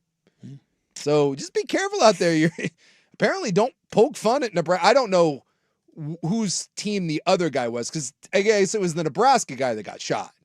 Guy was making fun of Nebraska boy. Nebraska boy started making fun of his team back. Guy took it personally and, like, I guess unloaded on him. Shot him multiple times. Seems like you want to talk about the silliest reason to die? Nebraska football. Raises a good question. What fan base do you think would have the most deaths if you were fighting? It's got to be something in New York, right? I'd say down south. Oh, that's good. I was thinking like sport, like pro. I was thinking like Yankee fan, but you're right. It's going to be some Auburn football. Yeah, you've got to be someone that's super sensitive that was kind of good but isn't good anymore. You're right on that. Like Auburn, like you dismissed the Cam Newton national championship. Yeah, they're going to go 5-7, 6-6 every year. They're all jealous. I'll tell you what. You walk into a bar in Alabama, the wrong bar, and you start in with that Auburn smack. Yeah, you might get shanked. Who's their coach now? Who did Auburn hire? They got the guy from Golish? Yeah, Golish from South Florida. Yeah. Who was on his way to sign his deal at Arkansas, and Auburn was like, "Would you like to be the Auburn coach?" And he said, "Yes, I would." This is In the News, Jan 5, 2026. It's time for In the News. Wait, I screwed that up. Let me start that over. Yeah. Reset in 3, 2, and 1. It is January 5, 2026. Time for In the News. I'm your news man. Hello, thank you. I even threw Steven off. He's been on the show 2 days. He was like, what the hell is he doing? What is that? It's brought to you by the Advocates, injury attorneys at advocateslaw.com. Is she still a thing? Please be seated. Talk to a girl. Spit on that thing.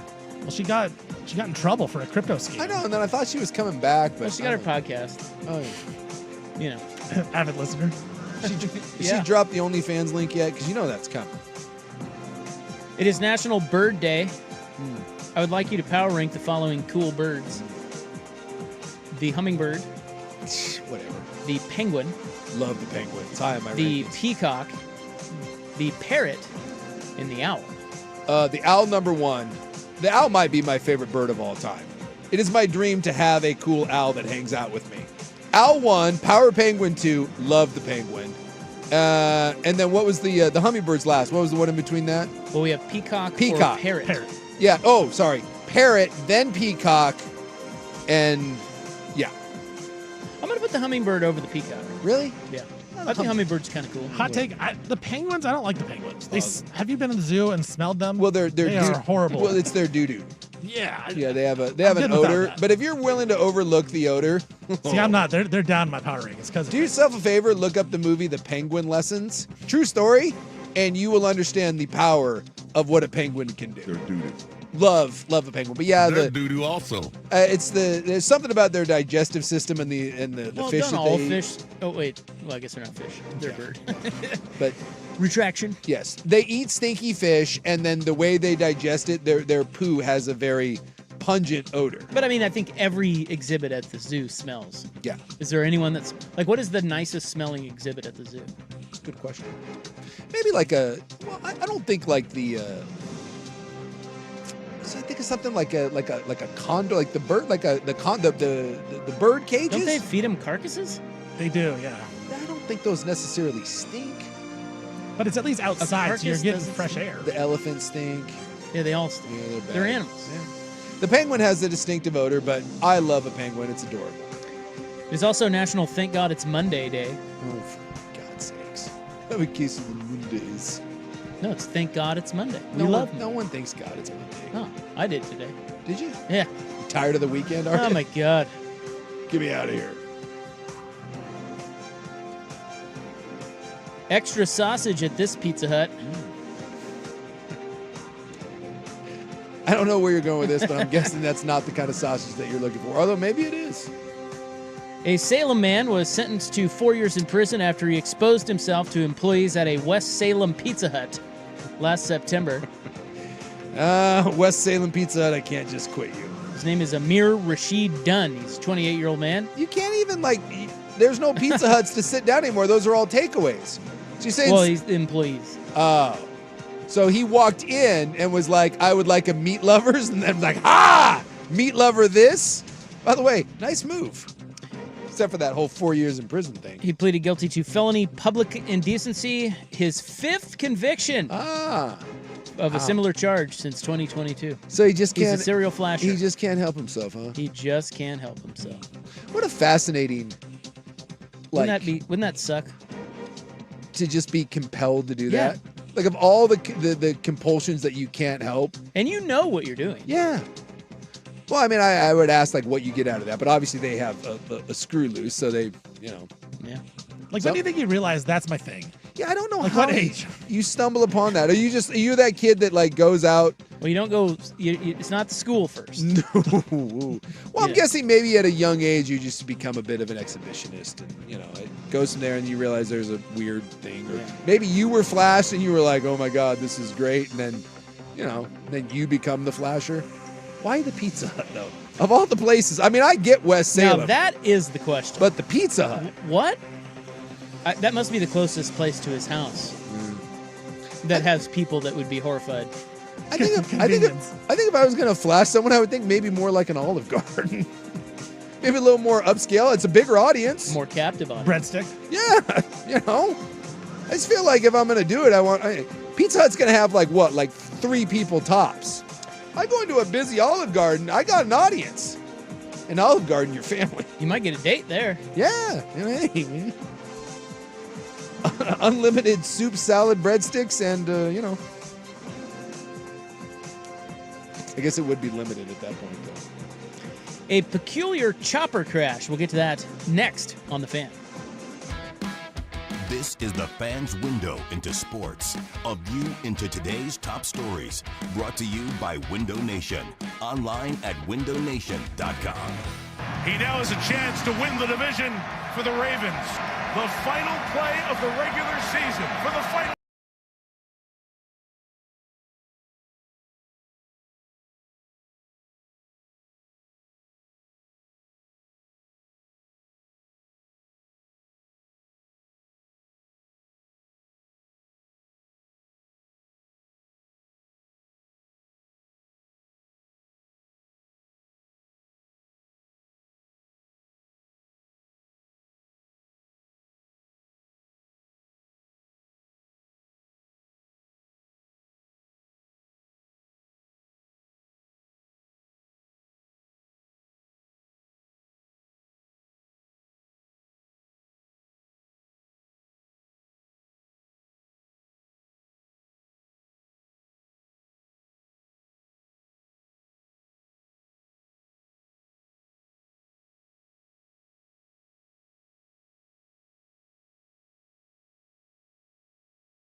Ah, yes.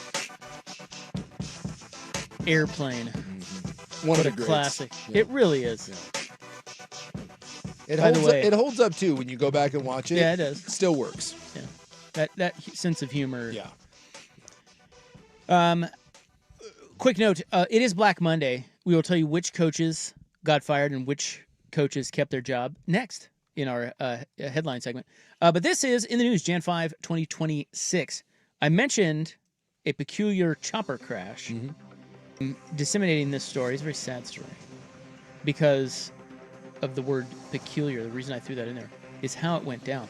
Now, this is from KGW. 3 young women reported to be from Oregon and a 59-year-old pilot were killed Friday when their helicopter struck a recreational slackline strung across mountains near Superior, Arizona. Did you see this story? I did. Now, my first question is, what is a recreational slackline?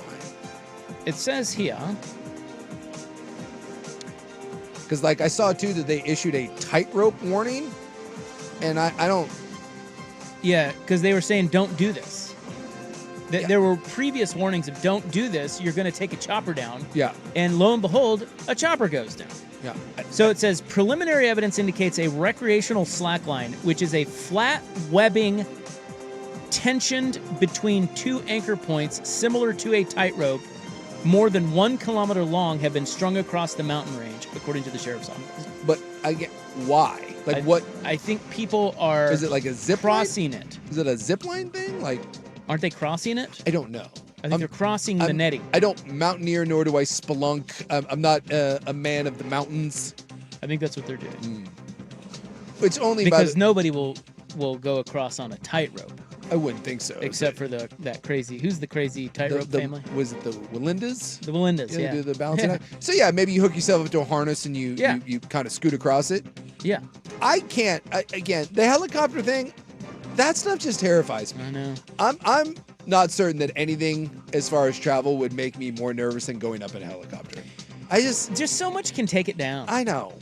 And including netting. And there's no good there's no good helicopter crash, right? It's like they all go the same way. Like once you lose something, like you can't really control. At least with a plane, my buddy's kid is he's becoming a pilot, and I was like, dude, if you're up there in one of those little planes and the engine goes, and his kid was walking me through it, and like you can, I guess, glide in those things, and in small planes you have to follow like roadways so that there's like flat places to land. So he's like, most pilots can manage. If something goes wrong in a helicopter, everything I've seen is you just spin your way to death. Like that's not like a gentle glide. You just do that whirly bird like maneuver, and then boom. And you ain't surviving. No one walks away from a helicopter. Harrison Ford crashes like every other day, and apparently he's fine. Helicopter takes down anybody. Well, isn't the stat that it's like, I don't know if it's, I may get my percentage wrong, but it's high. It's like 75% of people who die in plane crashes die after impact. Yeah. Like the smoke or whatever. Or the fire. Yeah. Helicopters, it's just straight down. It's no good. You're just flying along, having a grand old time, and then like one wire takes you out. Yeah. It's kind of sad, though, that there were warnings. And that's the other one. Helicopter pilots never heed anyone's warnings. Ever.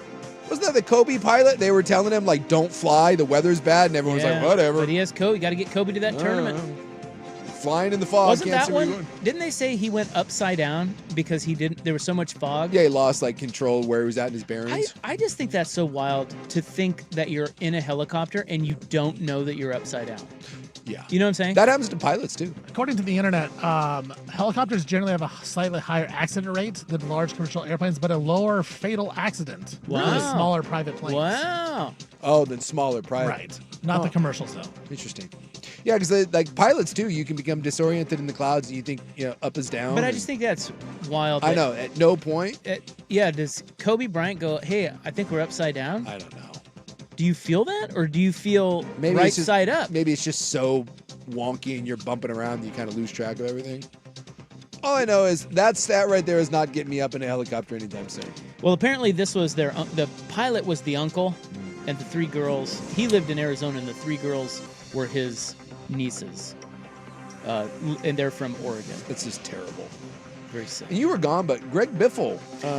I forgot. Yes. Yeah, you were gone, but Greg Biffle died. Local legend. He died in his own airplane. God. Same thing. And his family. Yeah, his family. And he had a couple kids. A couple kids and his wife, and then like one of his business managers or like one of his good buddies. Yeah, they went down in his plane. That was in North Carolina. Yeah. All the NASCAR people live out there. Was he still racing? I think he was like maybe doing some senior circuit stuff, but he was retired from NASCAR. Wild. One of the nicest human beings, by the way, that I've ever met in my entire life. Biffle's great. Yeah, he was awesome. Sad. All right, that is in the news. Jan 5, 2026, brought to you by the Advocates, injury attorneys at advocateslaw.com. We'll get to headlines next, including who got fired in the NFL and some transfer quarterback news as well on The Fan. What would you say was the biggest factor in getting that win tonight? I mean, you said it. I think that was it for me. Factor. I was feeling strong. Had plenty in the tank for overtime. Wait, factor, like the meals? Yeah.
Update on the Fan Sports Network, 105.1 FM and 1080 AM. First on The Fan, Black Monday in the NFL as coaches are being fired. Teams looking for new coaches. The Las Vegas Raiders, they've decided to let go of Pete Carroll after one season. The Raiders and Carroll went 3-14, and now Las Vegas will be looking to who they're going to draft with the number 1 overall draft pick. Maybe Fernando Mendoza, maybe Dante Moore. Cardinals, they fired Jonathan Gannon after 3 seasons. Gannon 15-36 in those 3 seasons. The Browns, they fired Kevin Stefanski after 6 years. Stefanski has already been talking to NFL teams, including the New York Giants, over their new head coaching position. And the Falcons, they have fired Raheem Morris after Morris led the Falcons to an 8-9 record in each of the last 2 seasons. Trailblazers back in action tonight from the Moda Center. They have won 4 out of the last 5 after they beat the Spurs in San Antonio over the weekend. Blazers taking on the Jazz. Blazers 6.5 6-point favorites. And Denny Advia, he's been named Western Conference Player of the Week. Denny averaged just under 27 points, 10 assists, and 8 rebounds over the 4 games, leading the Blazers to a 3-1 record. Some transfer portal news. Indiana, they're going to lose Fernando Mendoza more than likely, but they got their quarterback coming up next season. They got a commitment from TCU quarterback Josh Hoover. Hoover has played 35 games over the past 3 seasons and has 71 career touchdown passes. For more sports scores and stories in 30 minutes, I'm Stephen Vaughn from the George McCoy at Warren Allen Sports Desk. Hurt and messy work, insurance companies acting like jerks. Don't call your mom. Call George McCoy at WarrenAllen.com. Recruiting with Andrew Nemec, Thursday evenings at 7 after.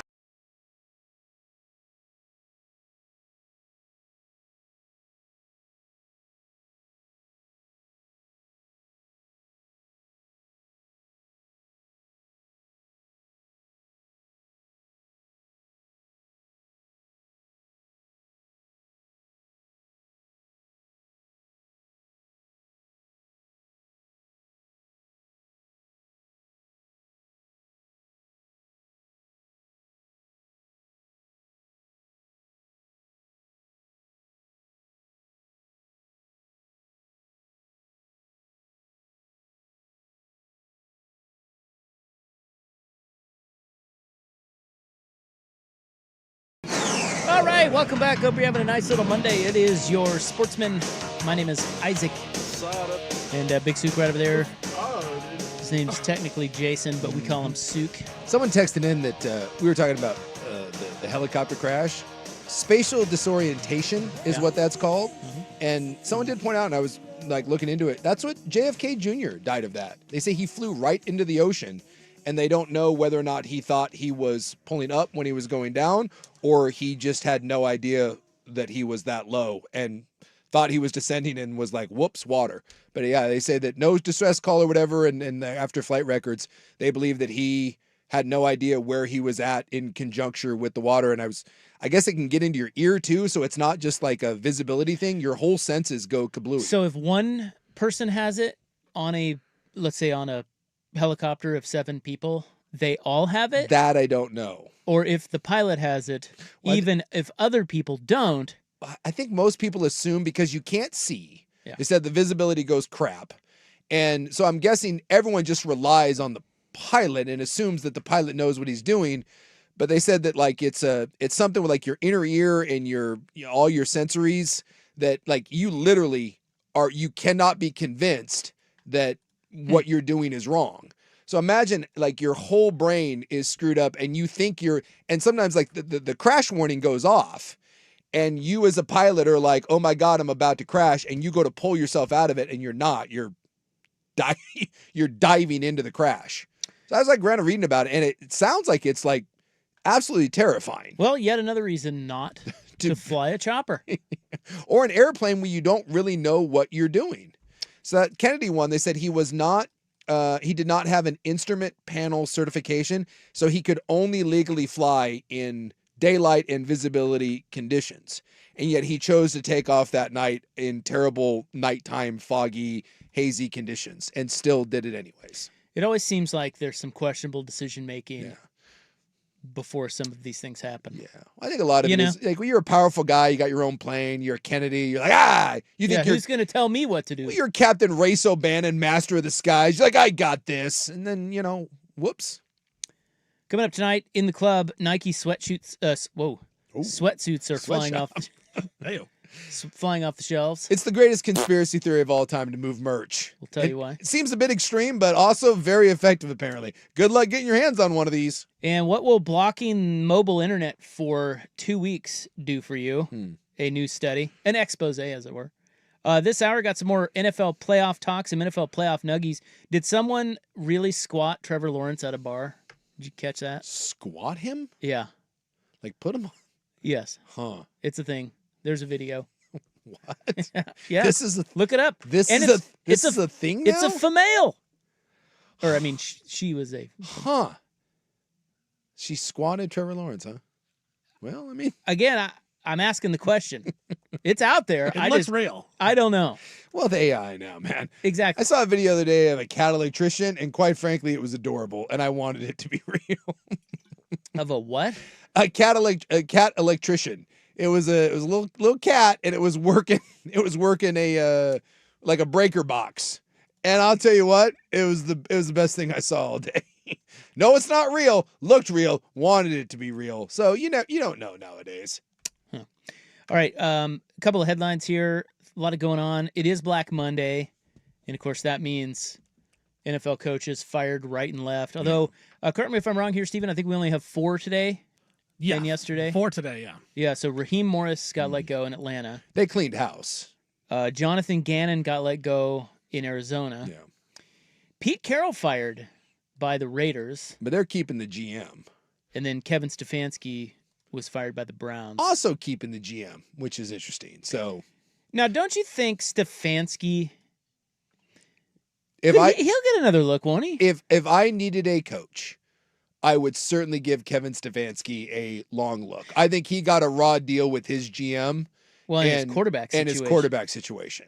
But I think Stefanski is a good coach. I think he got handled. Handsome devil. It's the same thing with like Steichen. My wife loves that guy. Some people were saying, well, who wouldn't? Some were saying like Steichen should get fired. I think that's a good coach that got handed rough circumstances. And Jimmy Haslam, he came out and he said that he definitely expected Stefanski to win more games. But as you said, they're keeping the GM. This seems like a ownership coach just they hate each other and they don't agree with one another. No, and I think it's best for everyone that they just move on. And like I said, Stefanski's 43 years old, and I think he will get another crack. And I don't know, like I said, if I was starting from scratch and I was getting a new GM and I wanted to bring in a coach that I thought could grow and develop someone, I don't think Kevin Stefanski is a bad guy. And I think sometimes narratives get spun. That whole Shedeur Sanders thing, somehow that landed at the feet of Kevin Stefanski, and we want to blame him for that. Did you know, by the way, that Shedeur Sanders, whatever you think of him, ended up with the worst quarterback rating of any starting Browns quarterback in like 20 years? Well, what do you mean blame him for that? Like, he had no quarterbacks. Yes, but like people are literally saying that is Stefanski's fault. Like that Shedeur Sanders wasn't good. Well, he tried Gabriel. Gabriel wasn't good. No, but that's the point, is that they drafted Gabriel before Shedeur. So of course everyone's gonna be mad and question Stefanski. Well, why didn't you play Shedeur? Well, they drafted Gabriel literally ahead of him. What am I supposed to do? He played them both. He took a crappy ass organization in his time there. They went 11-5, 8-9, 7-10, 11-6, and in the last 2 years it fell apart. And largely that was the Deshaun Watson thing. I don't put that on Kevin Stefanski. I'm not saying he's Bill Belichick, but he should get another crack at this. Hey, real quick, spatial disorientation. We have a pilot who has texted into the fan text. There we go. They say, as a pilot, it's something you just learn to deal with and trust your instruments. Your body will tell you one thing. When you lose your body, hold on. When you lose reference to the visual horizon, and your instruments will tell you the truth. It's the skill to fly the aircraft by reference to the instruments when your body is telling you something different. Untrained or poor proficiency in the clouds has a high risk of it ending up with the aircraft upside down. Oh, that makes sense. And that's what they said, the Kennedy one, he was not trained on the instrument. And when I was reading into that, that makes sense because they said in the little Wikipedia thing of it, they said pilots will often ignore the warnings because they're like, I guess in your brain... If a little, it's like when you see your GPS and you're like, well, that's not the right way to go. I know how to do this. I think I just learned something there. I was under the impression that you were upside down, but you didn't know it. Mm-hmm. And I think what he's saying is, once you flip upside down, you know it, but it's probably too late. Like you think you're doing the right thing, but you do the wrong thing, and then it's over because obviously it's too late. You hit a mountain or hit. So, okay, so you aren't upside down and don't know it. You just don't trust your instruments. You think you're doing one thing, you're doing the opposite. And then at that point, you're upside down, and then you know it, and you're like, oh, crap. Can't pull out of it. Okay, good. We learned something. Yeah. The draft order, Raiders 1, Jets 2, Cardinals 3, Titans 4, Giants 5. The Giants. Hey, congratulations on that meaningless win, Giants. Enjoy sliding down. It's like a 2-quarterback draft, although technically I guess you don't need one. You got Jackson Dart, but if it's a 2-quarterback draft and you lost that meaningless game to the Cowboys, you'd be picking 1 or 2, and then you could take that draft pick, move back down to 5, and accumulate more picks. That's why bad organizations continue to be bad organizations. Do you guys watch in-season Hard Knocks? I have seen a little bit of that, yes. Yeah, so the Giants are on there. Yeah. And that Joe Shane guy, He's a moron. And by the way, he gets to stick around as well. They're keeping him. Yeah. Why? He's an idiot. I don't know. Couldn't tell you.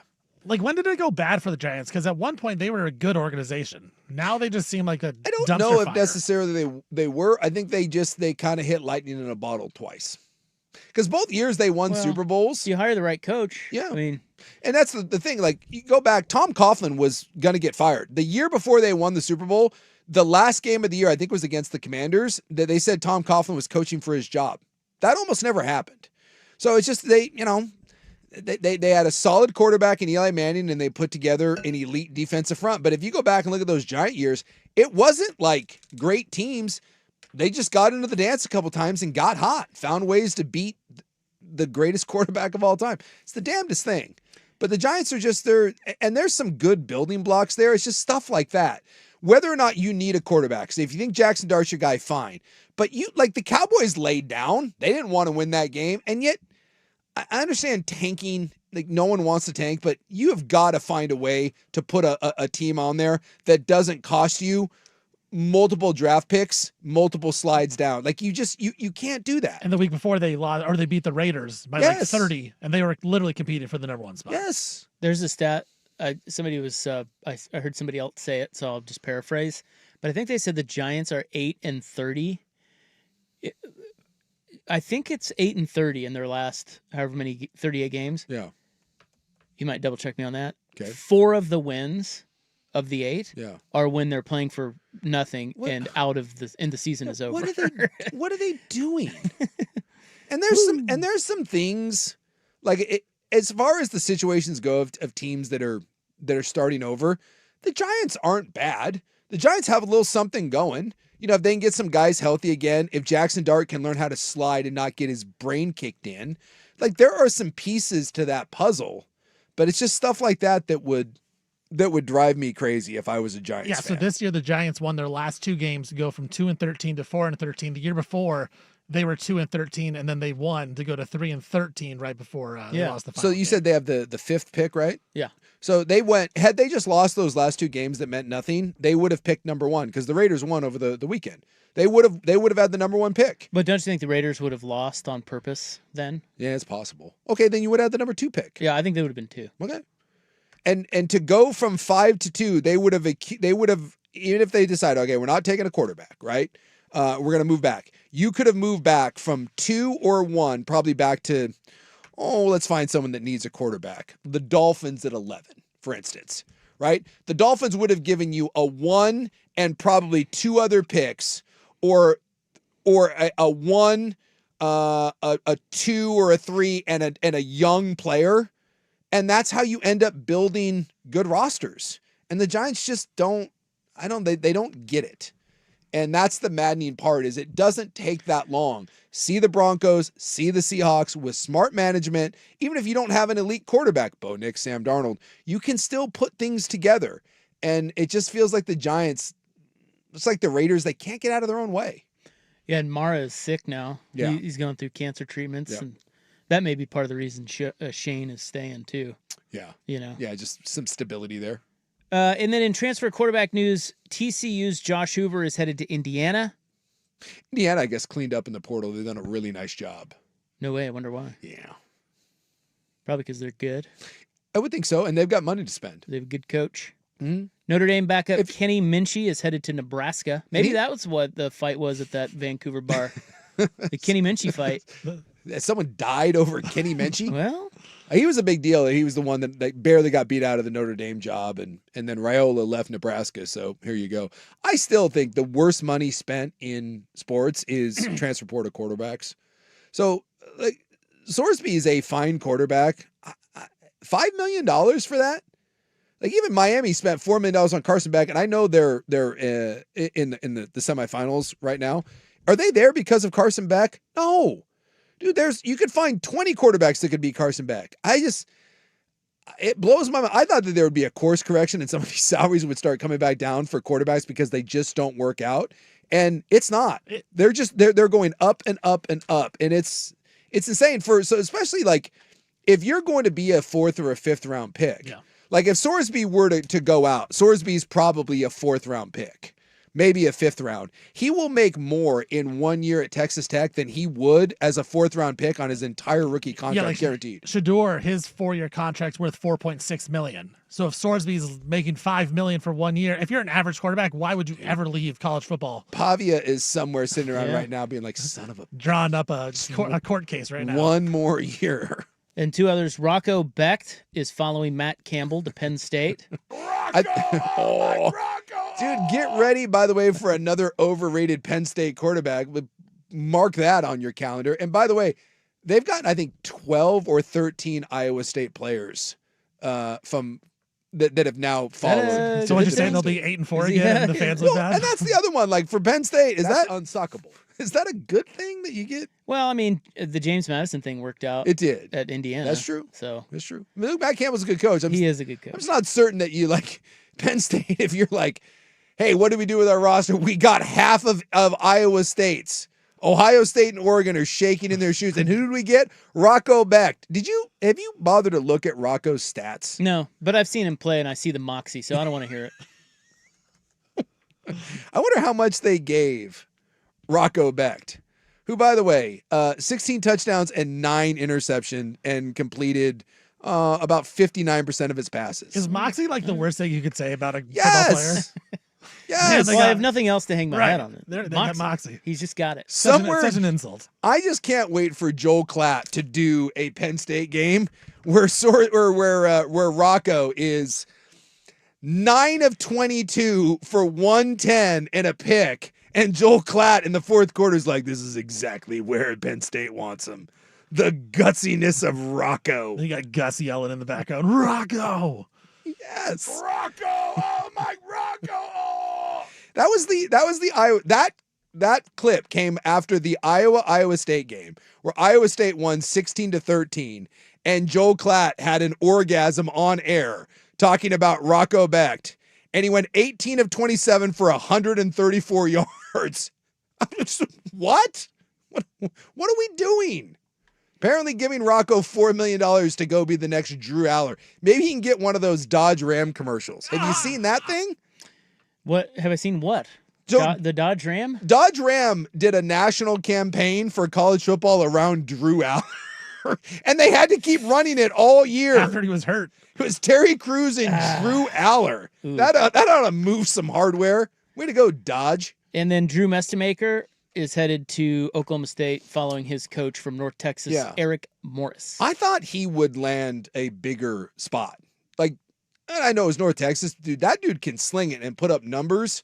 No offense to Rocco and whoever the hell else is out there. I'd rather have Mestemaker than I would Rocco or Sorsby. So we're going to return to NFL playoff talk coming up next. And yet the stupid Jets are going to probably hijack the segment. It's the most unbelievable stat you will ever hear. It really is. When I saw it, when Steven sent it, I did not believe it. I had to immediately go into fact check mode. So we'll get to that coming up next on The Fan. The Oregon Ducks live on The Fan.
Hey, Seattle. Not talking about this. No. No. All right, back to the NFL talk. Very important NFL talk. Because it appears that it is real. Trevor Lawrence of our Jacksonville Jaguars. Yes. The number 3 seed in the AFC. And some people think should be the favorite in the AFC. Yeah, well, they're an underdog in their first game, and they're at home. Yeah. To the Bills. And I don't get it. I don't either. The Bills don't look good. You know that Jacksonville's been on a heater. You know that McDermott is 0-5 on the road in the playoffs? Is he really? With the Bills. Can't say I knew that.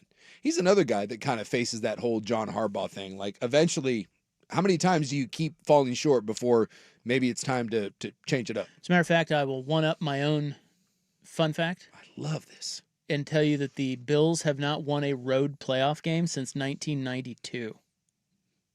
Yikes. That includes a loss at Jacksonville. Dude, that is brutal. Does it? Yeah. With their first appearance back in the playoffs, they went to Jacksonville and lost. The Blake Bortles. The Bortles year. That team was good. They got to the AFC title game. I do remember that. And again, everyone was like, oh, here comes Jacksonville. They got something. No, they don't. That thing fell off the cliff. So it is real that Trevor Lawrence went into a bar and some lady there squatted him. It's real. So she asked if she could squat him, and, correct. And he said yes. What do you do if you run into Trevor Lawrence at a bar? You squat him. Oh, yeah, dude. I see this right here. She is squatting him. Does that mean Trevor Lawrence, like, is he just... And I cannot imagine his coaches liked this. I mean... When they saw, what if she dropped him and he breaks his arm? Well, I mean, boy, why... I have so much question. Why? The question, the key question is why? Well, clearly you're trying to, this lady, and by the way, that's not good squat form. I mean, that's exactly what Casey said. He goes, the form's terrible. The form's terrible. She squats him like 4 times. Yeah, but there's not a single rep was done. We're not at parallel. We're not at 90 degrees. The back, we're all bad. This is terrible form. You got to lighten up. She's kind of a husky gal. Yeah, but we the Trevor Lawrence is too big. You got to obviously you got to pick up like a kicker or something because well, he's 6'6", 220. Yeah, she can't handle the weight. Bottom line, I just don't know what that is because sometimes men will want to do dumb feats of strength at bars. Like I get asked to arm wrestle a lot, and I always ask why. You want to arm wrestle? No. Why not? Why should I? I can't say that I've ever seen the female feats of strength. The other one too is, gotta be careful. As you said, she's a bit of a bigger gal. Bigger gals will often want big guys to pick them up. They do a lot of that, like, hey, can you pick me up? And you're like, again, they don't get enough of that. Why? Yeah, they want to feel dainty. Yeah. I've never seen the gal pick up the guy. This is all It's a new one. Yeah. Why he agreed to that? No idea. If a guy asked Trevor Lawrence if they could squat him, does he say yes? No. No, he says no. He's like, dude, get out of here. 6 security on him. But the girl, go for it. It's a cheeky bit. I would love to hear the conversation and how you even lean into that. But seriously, hey, I bet I can squat you. She's thought about that. She's like, if I see yes Trevor Lawrence at a bar, I'm going to see if I can squat that guy. Well, and you got alcohol, probably. Maybe it's a bit that she does. Like that's her deal. She goes into bars. But seriously, what does Liam Cohen think when he sees that? He's like, oh my God. He's texting Trevor like, dude, how about this? Wait to be squatted by women in bars until after the playoffs. Yeah. Thank you. She's wearing cargo pants. Yeah, that would be the all-time injury if she tipped over and he like broke a wrist. Although she's like 5'4", so he's not very far from the ground.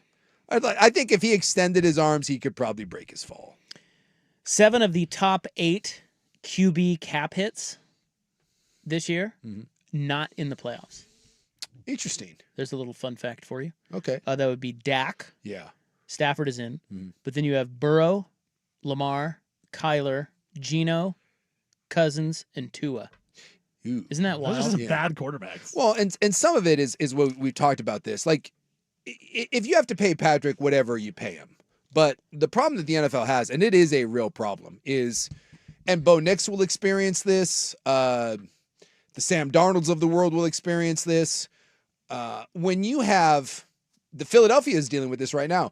When you get competent quarterback play and you pair it with because he doesn't make a lot of money, and you pair it with an elite roster, and then you get great results, what happens? We love to do he may not be the best, but he's a winner, and we have to pay him. And then you pay him $60 million, and all of a sudden you're like, oh, hell. We just lost 5 starters and 2 backups to that salary.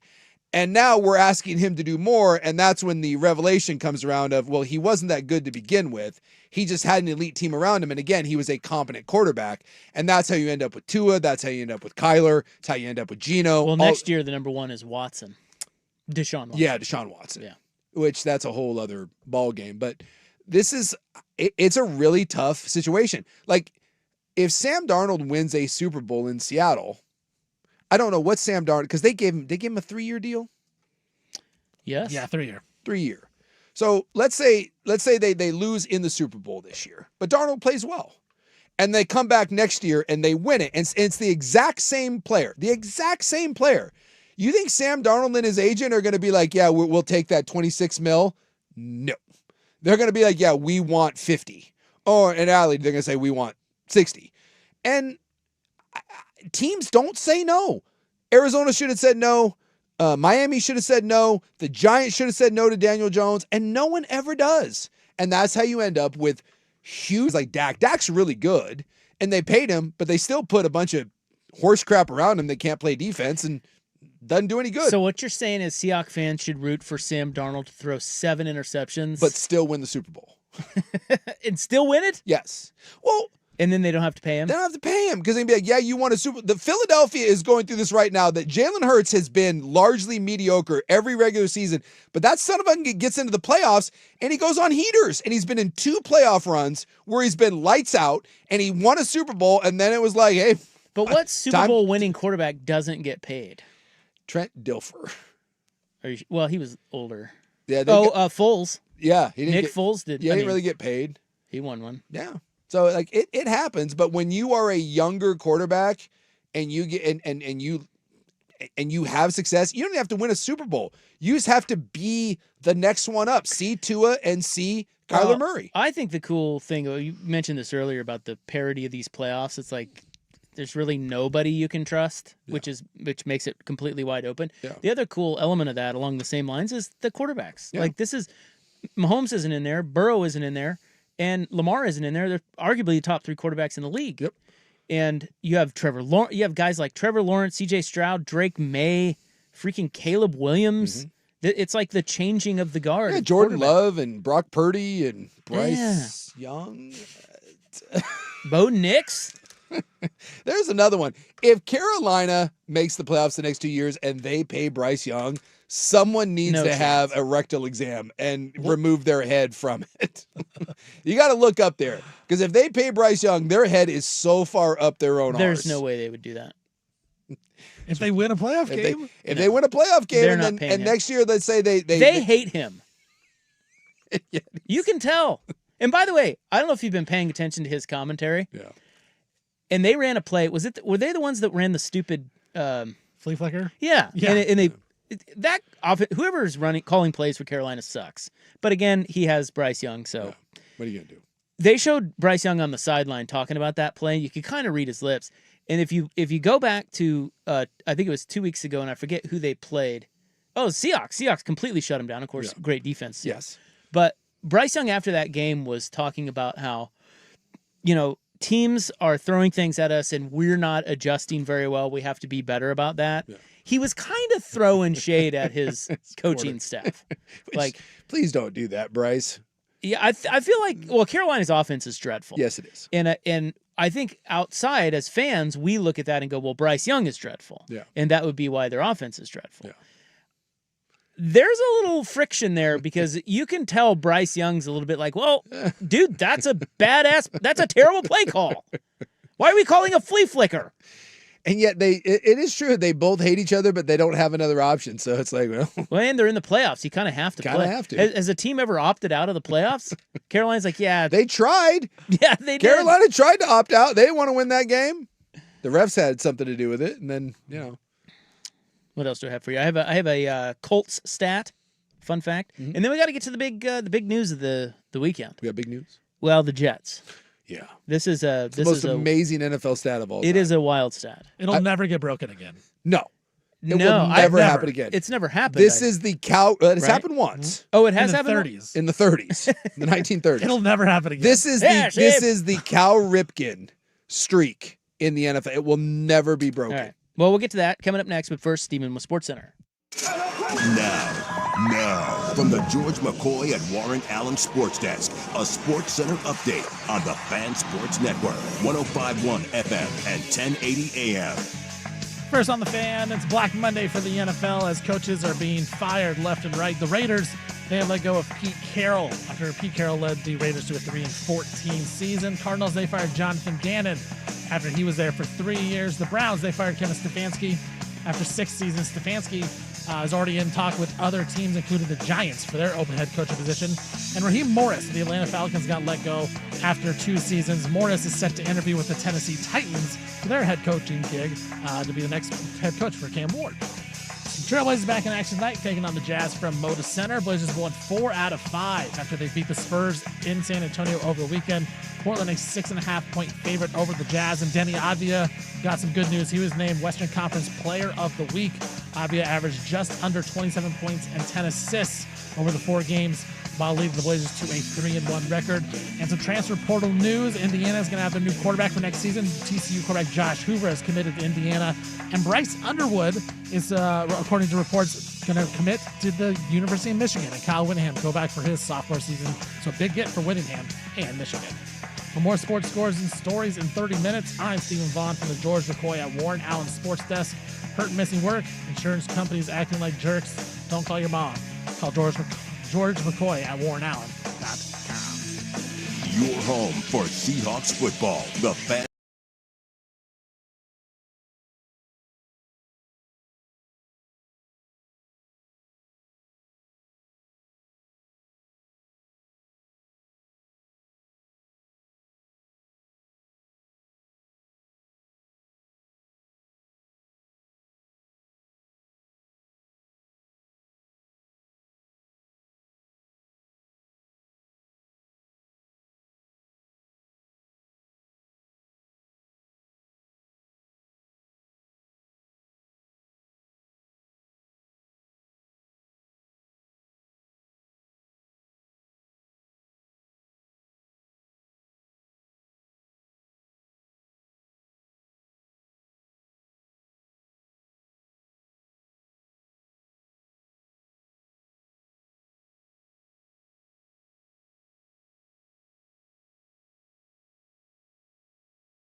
Start heating up the Duck talk tomorrow. And the other game, Miami Ole Miss.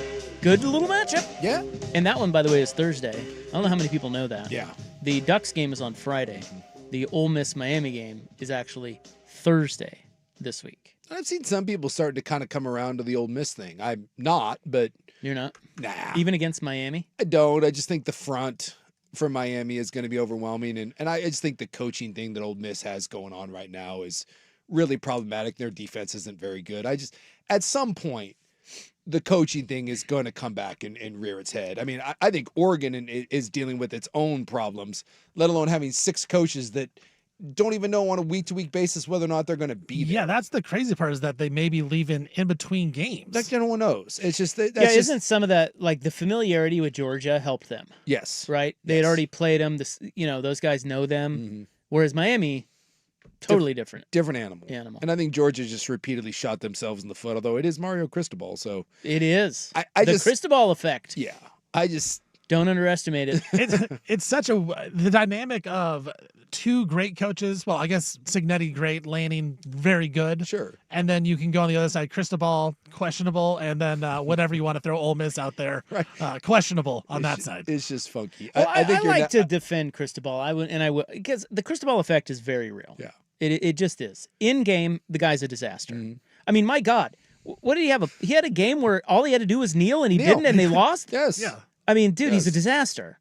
However, he's a damn good football coach. Yes, he's a program builder, and he's a great recruiter. They got some dudes on D. Yes, if he can just not screw it up. Get out of the way.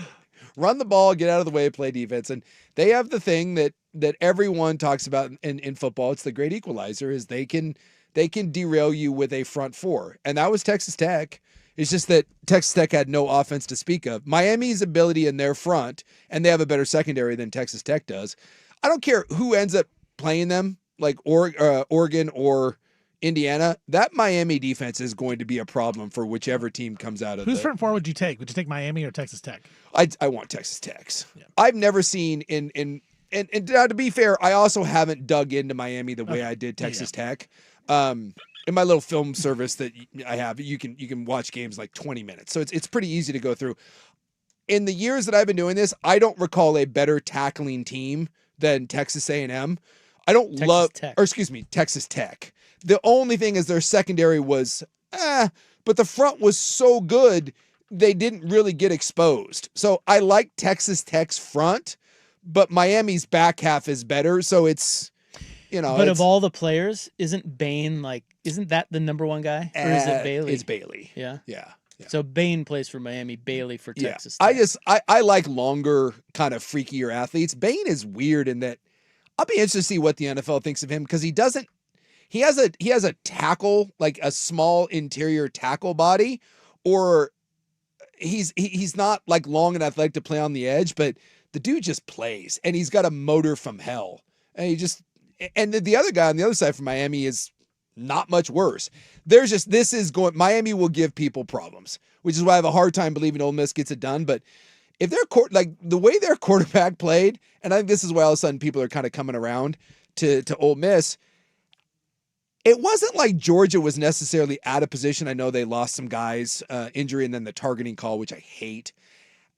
When Trinidad plays like that, that's Johnny Manziel stuff. There's no defense for it. When you do those sorts of things, that's just little kid playground ball of, I'm better than you, I'm the best player on the field, and I'm going to run around. And it's not like Georgia doesn't have athletes, and he made Georgia's defense at time look silly. I just have a hard time seeing that Miami front look like that. That third down where he ran backwards about 25 yards. Stupid. It's Lamar Jackson stuff. Incredible stuff. Yeah. All right, well, damn it. You did it again. Yeah. We've lost the segment. I talk about the Jets. Okay, we've got to talk about the Jets. Jets, Jets. Coming up next, you will hear the Jets have done something that hasn't been done since 1933. And will never be done again. And it's incredible. Yes. That, I guarantee, is next on The Fan. It's time for a Ducks Report, the inside story on Ducks athletics. Brought to you by Mods PDX. The future of building is here. Here's Borton, empty backfield. 5 receivers, 3 left, 2 right, back to throw.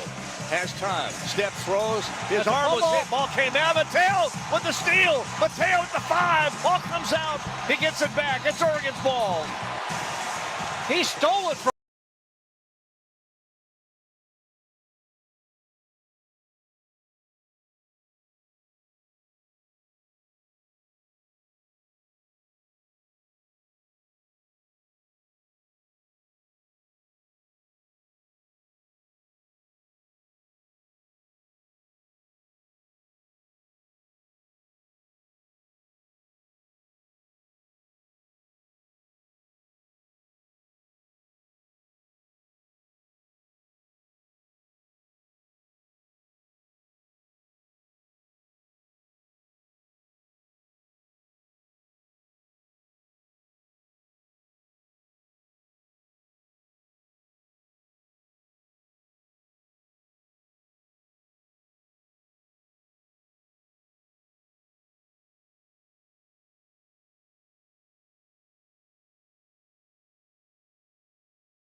It's a feeling out process. You just never know, Steven. Rob, you never know. Rob throws an uncatchable ball at times, and you got to be able to adjust, man. That's right. It's great. I love it. Catch with the hands. Don't let it into the body. Sucker. So here's the Jets stat we were talking about. The Jets are the first team since 1933 to go an entire season without an interception. It's impossible. It's impossible that this happened, and yet it did. Through no fault of anybody, you're going to stumble upon 4 or 5 interceptions, tip balls, just errant throws, missed coverage reads, receivers knocking them up in the air. Not one interception, and Aaron Glenn, maybe the best defensive-minded secondary coach in the NFL. That's your head coach, and you don't get one GD interception? Crazy. I don't even know how that happens. You can't. Is that just? It's just luck, right? It is. Well, I know it's they're just bad. Dumb luck. But, yes. But come on, they're not that bad. No one. Well, that's the thing is, whether you're good or bad, that can't happen because there's other bad teams, and even good teams throw dumb balls, and again they get tipped. My God, they played Tua twice. They played Mitchell Trubisky in the final week. Yeah, they made him look good. And what was it, the 1931? Like the 1933. 1933, and like the leading passing attack was like less than 1,000 yards. It was Harry Newman of your New York Giants. Oh yes, the old. And Harry he Newman. led the league in passing with 973 yards. It is statistically impossible with as many balls that are thrown in the NFL that at no point someone didn't get an interception. It's impossible. By the way, Arnie Herber of the Packers that year, 656 yards. Third in the league passing.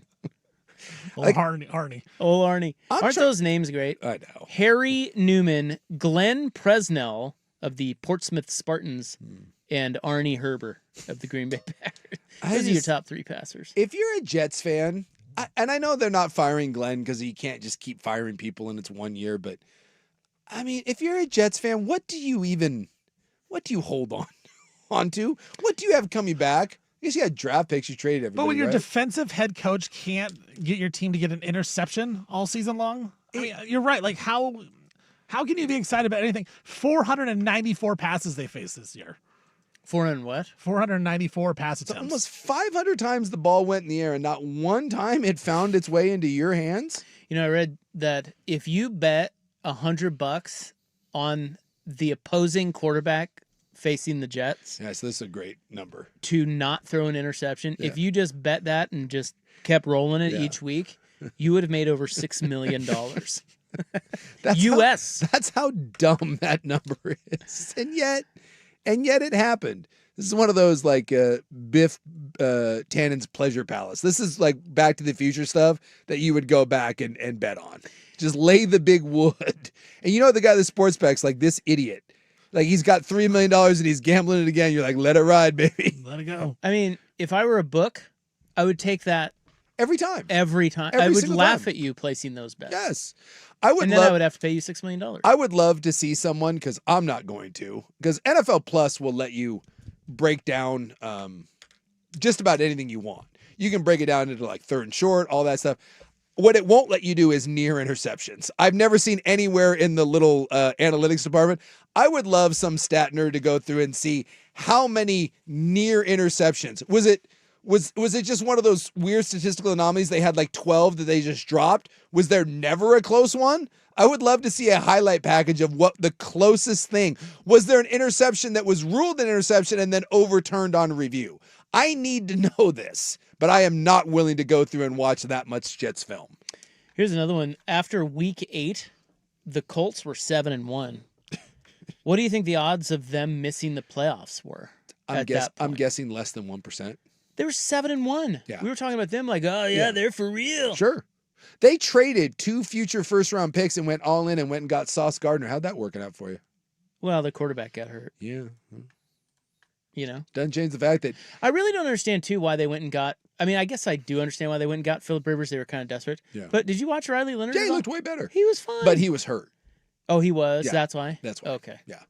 Everyone was hurt. I think they were down to whatever the last guy was, and even he was questionable. I forget who the third string guy was. So they went out and got Phillip Rivers. Well, there have only been 6 teams since the merger to start 7-1 and miss the playoffs. Mm-hmm. One of them was in 1975, the year I was born. Dolphins and Bob Greasy. They started 10-4. The Chargers in 1987 with Fauci finished 8-7. Ooh. Sorry, I said started with the Dolphins 10-4. These teams all started 7-1. Mm-hmm. The Dolphins finished 10-4 and did not make the playoffs.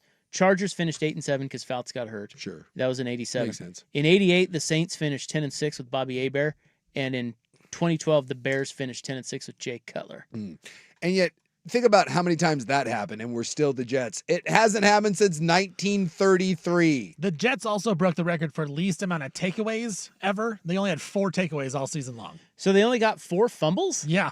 The previous record was 7. They broke that by a lot. What is... Dude. Again, Aaron Glenn led one of the best defenses last year in the Lions before everyone got hurt, and he still managed to kind of hold them together despite all those injuries. 36 touchdowns, no interceptions for opposing quarterbacks against the Jets this year. God, that's amazing. They won, what, 3 games?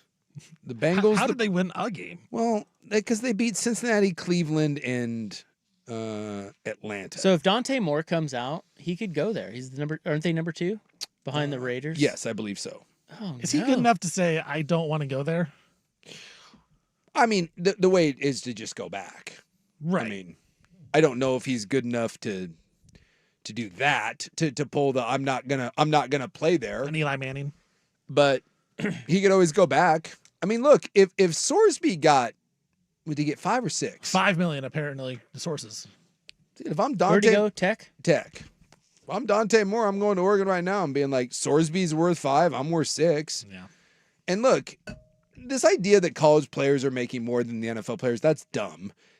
Even if you gave him 6, the number 1 or number 2 pick is going to get a $60 million fully guaranteed deal out of the NFL. So which would you rather have? $60 million guaranteed no matter what, or 6 and anything can happen? So it's not like the money is anywhere close unless you're, if you're a 4th or 5th rounder, sure. You do take into consideration, though, that you're still pretty raw. You've had some games this year where you've looked a little lost. You certainly could use another year of development. The teams, if you do come back, you're the Heisman favorite, and your team's probably the favorite to win the national championship.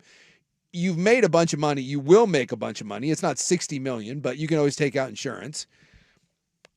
I can see where being in Eugene and being a rock star and trying to win a Heisman and a national title is better than getting your teeth kicked in with the Raiders or Jets.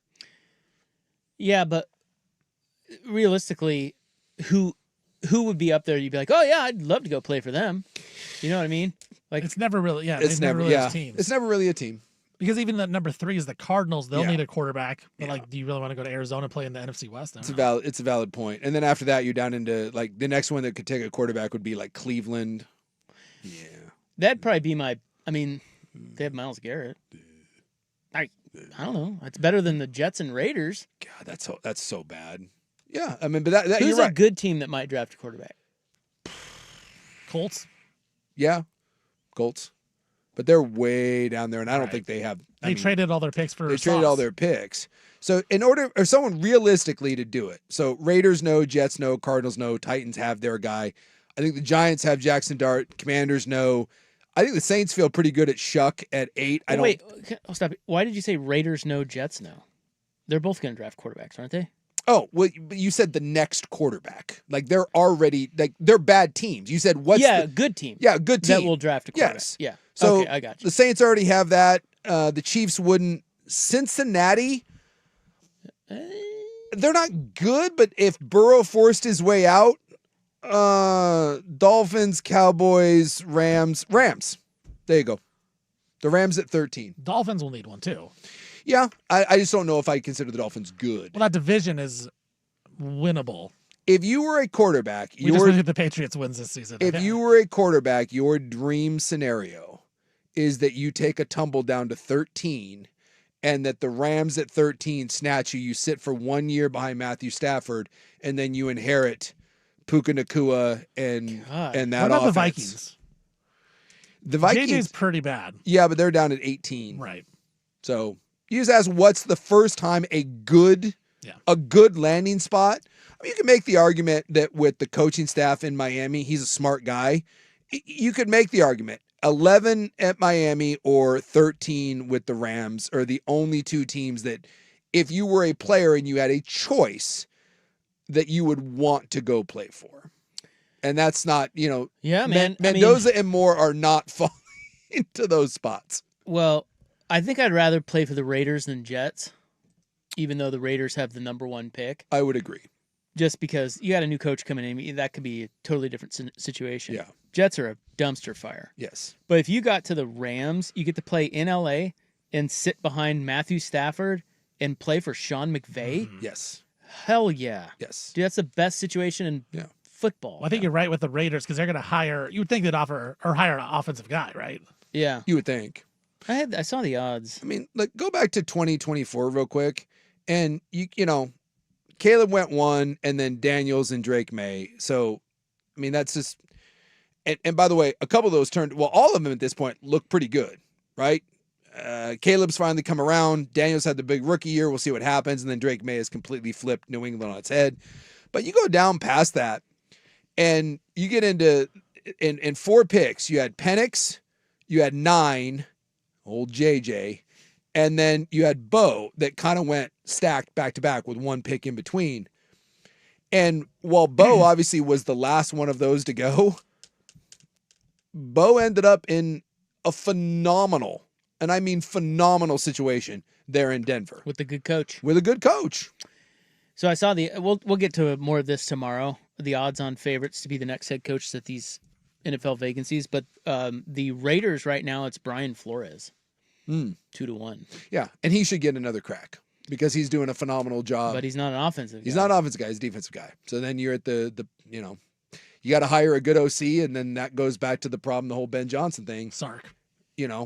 But if he's good for 1 or 2 years, he's gone, and because he's going to go be a head coach somewhere, which is why I would always, given my druthers, I would rather have an offensive OC. You know who's sitting in the best catbird seat ever is Drake May, because you have Mike Vrabel, but the beauty part is you got Vrabel with all the culture building and the defense and all that, and he's got a good grasp on it, but you have an OC that's arguably a top 3 OC over the last 20 years, and he ain't going anywhere because he'll never get another head coaching job. So you kind of have the best of both worlds. You have the hard-nosed program builder, but you're not going to have to change out your OC.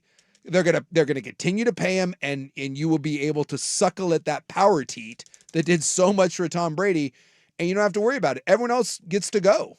Look at what Ben Johnson did for Caleb and what happened when he left the Lions. And this is there's another one, Liam Cohen, right? What happened to Jacksonville when he got there versus what happens when he left Tampa? I mean, that's just the death sentence for some of these young QBs. You start to have a little success, you got a little something going, and then the guy that's responsible for it decides to leave. It sucks. All right, up next, why Nike damn it, I can't say that. Why Nike sweatsuits are flying off the shelves. That's next in the club on The Fan. Hey, it's Suk.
George McCoy and Warren Allen Sports Desk, a Sports Center update on the Fan Sports Network, 105.1 FM and 1080 AM. First on the Fan, Black Monday for the NFL as some coaches have lost their jobs. Raiders, they fired Pete Carroll after one season. Vegas went 3-14, but they do hold the #1 overall draft pick. Maybe get Fernando Mendoza or Dante Moore and set it up, but Carroll gone after 1 year. Cardinals, they're firing Jonathan Gannon after 3 years in Arizona. Cleveland, they're going to fire Kevin Stefanski after 6 seasons with the Browns. Now Stefanski, he's already the favorite and going to be getting job interviews with teams like the Giants, so watch out for that. And Raheem Morris of the Falcons, he was fired and let go today, but he has an interview with the Tennessee Titans for their head coaching gig. Trailblazers in action tonight from Moda Center, taking on the Utah Jazz. Blazers have won 4 out of 5 after they won in San Antonio over the weekend. Blazers 6.5-point favorites over Utah. Denny Avdia, he's been named Western Conference Player of the Week. Denny averaged just under 27 points and 10 assists over the 4 games while leading the Trailblazers to a 3-1 record. The transfer portal news, as Indiana, they'll be probably losing Fernando Mendoza, but they got their quarterback for next year. They got a commitment from TCU quarterback Josh Hoover.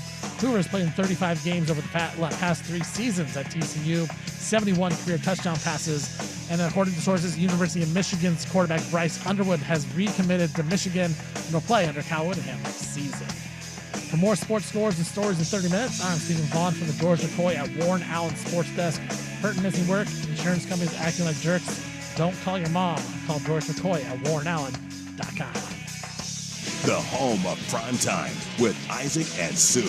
Weekdays 3 to 7. The Fan Sports Network, 105.1 FM and 1080 AM. Warning. The following program may not be suitable for children.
Stupid bitch.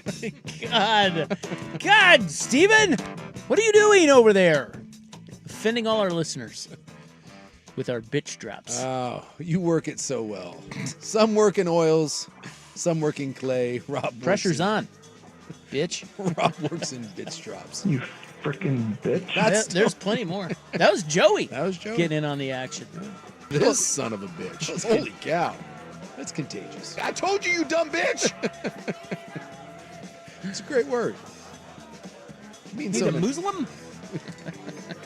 It can mean so many things.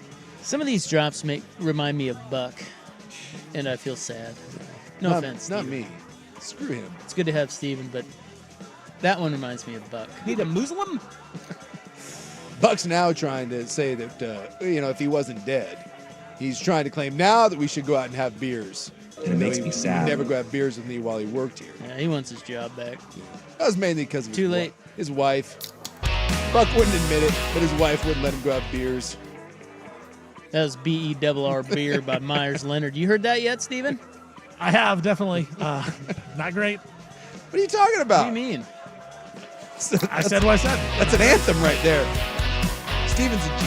He doesn't get down with the Myers Leonards of the This world. is really Myers Leonard. For those of you that have not heard this, no, this is real. This is Blazer Great Myers Leonard with his first hit single. Could be a honky-tonk bar or sitting He's from Illinois, by the way. backyard barbecue on the 4th of July. I mean, I'm telling you, I don't think this is bad. Chilling on a boat. Well, I mean, all countries crappy to it's me. no But Boys of Fall. As long as it's cold. Hey, now. Let's get to the chorus. Like old Alan said. Alan Jackson. Thank you. Appreciate that. Get on a 4-point-something state of mind. Sit there and sip on a good old time. Man, it's a pretty good life. Great day to be alive. Don't you worry about nothing. Everything's gonna be alright. Yeah, that's right. I didn't realize it went this long without getting to the chorus.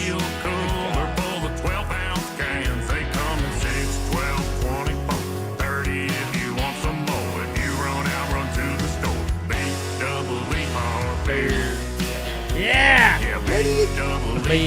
Where did he get a southern accent is what I want to know. So good. He's from suburban Illinois. Try it again, please. No.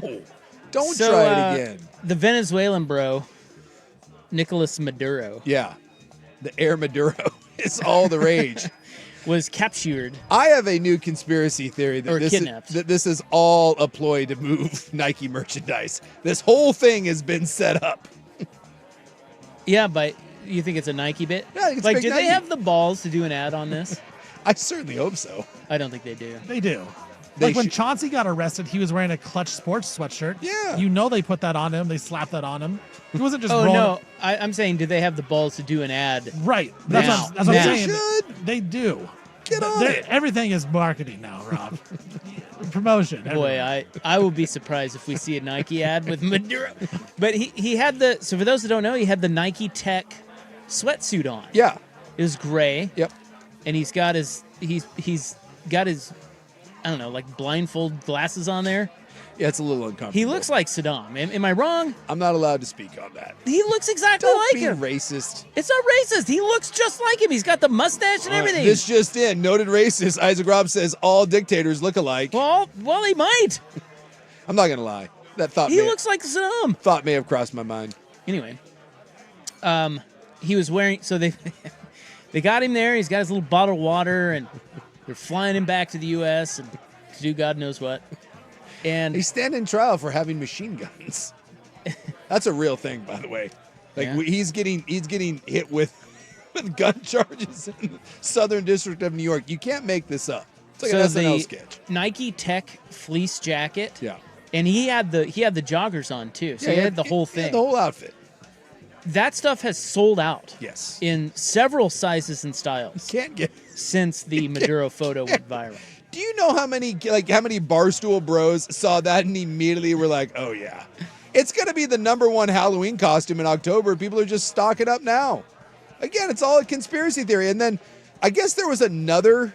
Is it Origins? There was another. So they flew him to New York and they perp walked him. They like literally were driving around in a van with the door open so that everyone could photograph him. And he was wearing I think the company was called Origins. It was a blue hoodie. The light blue hoodie. And this is the one, did you see where he's giving the thumbs up? They're parading him around the DEA and he's giving the thumbs up. And I guess that hoodie from that company, it's sold out of that. This dude's moving merch. Dude, if you're a company right now, you gotta be sending that guy free gear. Treat him like he's the hottest athlete. Get your hands. You need to get your gear in his hands and you're moving merch. Yeah, they're saying that. So that post of the photo of him was posted on January 3rd. Yeah. Searches for Nike Tech on Google spiked, according to Google Trends.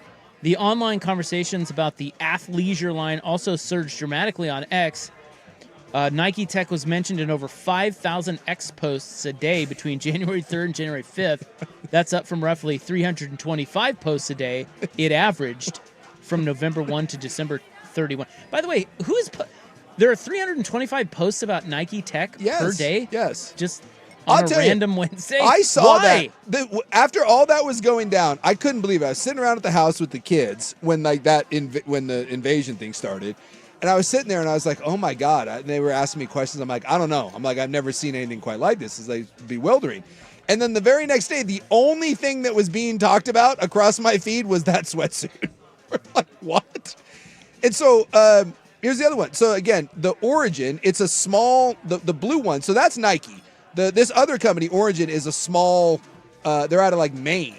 And I guess they're saying that sweatshirt belonged to a DEA agent, and he gave it to him to wear, because I guess he can't wear the same thing twice. God forbid he wears the tech one. And it became so popular, he said that his phone has not stopped ringing and buzzing since that photo went. It got so bad that he had to post a thing on Instagram saying, "Welcome to America. Unfortunately, our Patriot Blue RTX sweatshirt won't be available again till spring. We're out." Does the DEA agent have any connection with that company? Do we know this? I want some insider trading done. Yeah, you imagine the DEA guy's like, "Look, I'm going to buy stock in this Origin You company." got some buddy that you grew up with. Hey, stick a sweatshirt on them. He had to make a post telling people to please stop flooding the company with, "When are these getting restocked?" He's like, "They're not. Give us till spring." And by then, maybe the hype is worn down. That would suck. You got this company. Yeah. It blows up. Everybody wants it. And I can't. I don't have it. I can't. I'm make assuming those. at some point that guy had like 400 of those, and he probably couldn't move them. And the next day, he's got thousands of ordered. He's like, "There's nothing I can do." On TikTok, users posted AI-generated versions of the photo and poked fun at the fashion choice. Some users even joked that it was a new Nike ad campaign. Yeah. Others made steal the look posts that broke down the cost of the full outfit, including the darkened eye mask and ear covering. The jacket and joggers cost over $200 combined. Yeah, they're spending. As of Monday morning, the style of the Nike Tech Fleece zip-up jacket was sold out on Nike's U.S. website in several sizes. Nike declined to comment. Yeah. The only color you can get right now is there's an off green one. It's the only one that's left that no one wants. So am I wrong that that's kind of an old? Is that an old look from Nike, or is that new? No, the kids like these. These are So it's one of the new because this says it was actually. They've been selling these really well. Yeah. It's not like they were nothing and then... No, these are like the new... Remember when the Adidas tracksuits were all the rage? Yeah, people are wearing these Nike sets. I see these out quite a bit with the... my kids' friends, I see these. Well, out and there. with the kids, we never understand the little online debates that they have or the online like the 6-7 and all this crap. Yeah. Casey's got one on right now. Yeah, see, Nike lower Tech. case. Yeah. He knows. But they were saying that there was a viral debate in recent weeks with some young people bragging on social media about being Team Nike Tech or Team Quarter Zip. And that would show whether you're either a part of corporate America or you're not. Well, have you seen the new... The online trends blow me away. Have you seen the new controversy in quarter zips? Is that the hip-hop community, the African-American community, has now adopted, apparently, the quarter zip. And it's causing quite an uproar. Because, some people are calling them, sellouts, but, yeah, they're... Can't us old white guys have anything? What can I wear? The young African-Americans have co-opted your golf look, and apparently some people aren't happy about it. But that is the whole thing. My buddy was like... Because I'm anti-quarter zip. I can't bring myself to do it. It's a bridge too far for me. And my buddy was like, "Dude, have you seen the quarter zip thing?" I'm like, "What?" He goes, "Dude, it's becoming hip." And sure enough, I looked it up. Whole big online debate. Because now the cool hip hop people are wearing the quarter zip. Why was the quarter zip so widely panned? Well, because it became just an old guy. It became symbolic with old Peyton Manning. Peyton Manning, yeah. Boring dresser guy. Costco. Yeah. If you shop at Costco, we all know the Costco quarter zip look. We all know it. But if you wear a Kirkland signature branded shirt that has the Kirkland signature on it, people love it. Yeah, Nike's making an Air Force One Kirkland signature shoe. I don't get it, man. I'm just trying to not offend anybody with my clothes. Really? That's all I'm going for. I don't know what I'm trying to do. Are you trying to offend people? No, I just don't know what you raise a question. I'm like, yeah. What am I trying to? I don't know. I think I'm just trying to not be naked. I don't want to offend anybody. I'm not trying to be cool. I just don't care about it. Yeah. It's just it's not a thing. I just throw stuff on. Right. I'm not trying to get yourself a nice quarter zip. I don't have a look. I do have a quarter zip. I have plenty of quarter zips. Yeah. It's the one thing I just can't bring myself to do it. Now to get me one of these dictator sweatsuits though. Throw one of those on. God. If they come out with a dictator brand. off of the Nike. You put the exactly The dictator cut. Put the little Venezuela flag on there. Stitch that sucker on there. Go out and about. I like the eye mask though. He looked sick though. Like he looked good. I will say that for being pulled out of the presidential palace or whatever, I was expecting a disheveled Saddam out of like a drain pipe sort of thing. That's what I'm saying. That's why I'm with you, Suk. They planned this. They had an outfit ready. Yes. Yeah, I thought he would be a little more. So they all bought Nike stock before Right. the raid. Yes. And said, let's put him in a Nike. How is Nike's 100%. stock done? Do we know? I haven't been following. I'm guessing it's up. Well, did you see what's the is it the Poly Market? Yeah. Did you see that? Yeah, Nike up 2% today. Yeah, someone on Poly Market bet $30,000 that he would be in custody within like 48 hours, and how much did they win? Hundreds of thousands of dollars. I think it was like $400,000. Yeah, and so obviously, Nike last 5 days up 6.6%. See, yeah, but that's insane. Like if your dad's like in the Pentagon or whatever, or you're like friends with like Donnie Jr. and he's like, hey, by the way, like this is going down. You're like, hey, we're sticking bro in a Nike gear. It's gonna be like the Gatorade because he's already made 2 outfits famous. Like, what's the next? I want him to become the new style icon for kids. Well, he's gonna have all these court appearances. Yes, he's gonna be stunting on fools. Like designers are calling him up because he's got Nike and then whatever this weird origin thing. You know he's gonna be in some. He's got Gucci. the drip going on. He's now. gonna have something. Get a nice chain. Yeah. Except he was wearing socks and sandals. They couldn't get him some shoes. Couldn't get him some Jordans, some Air Force Ones. Get Landon on the horn and see if we can get him some Nike kicks to go with that tech sweatsuit. What will blocking mobile internet for 2 weeks do for you? An expose next on The Fan.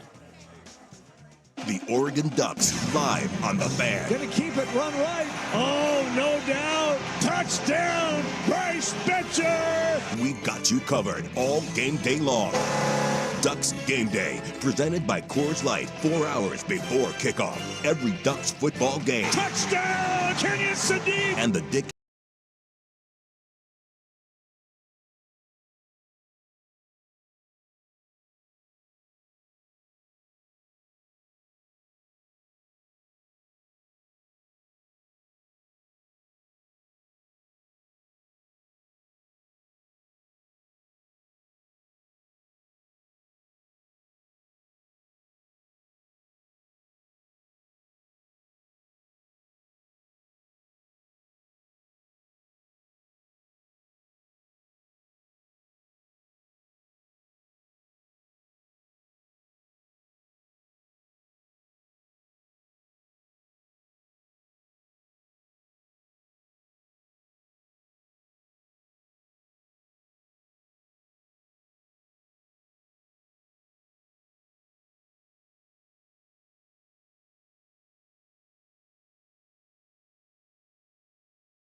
been a while since we've had a new study.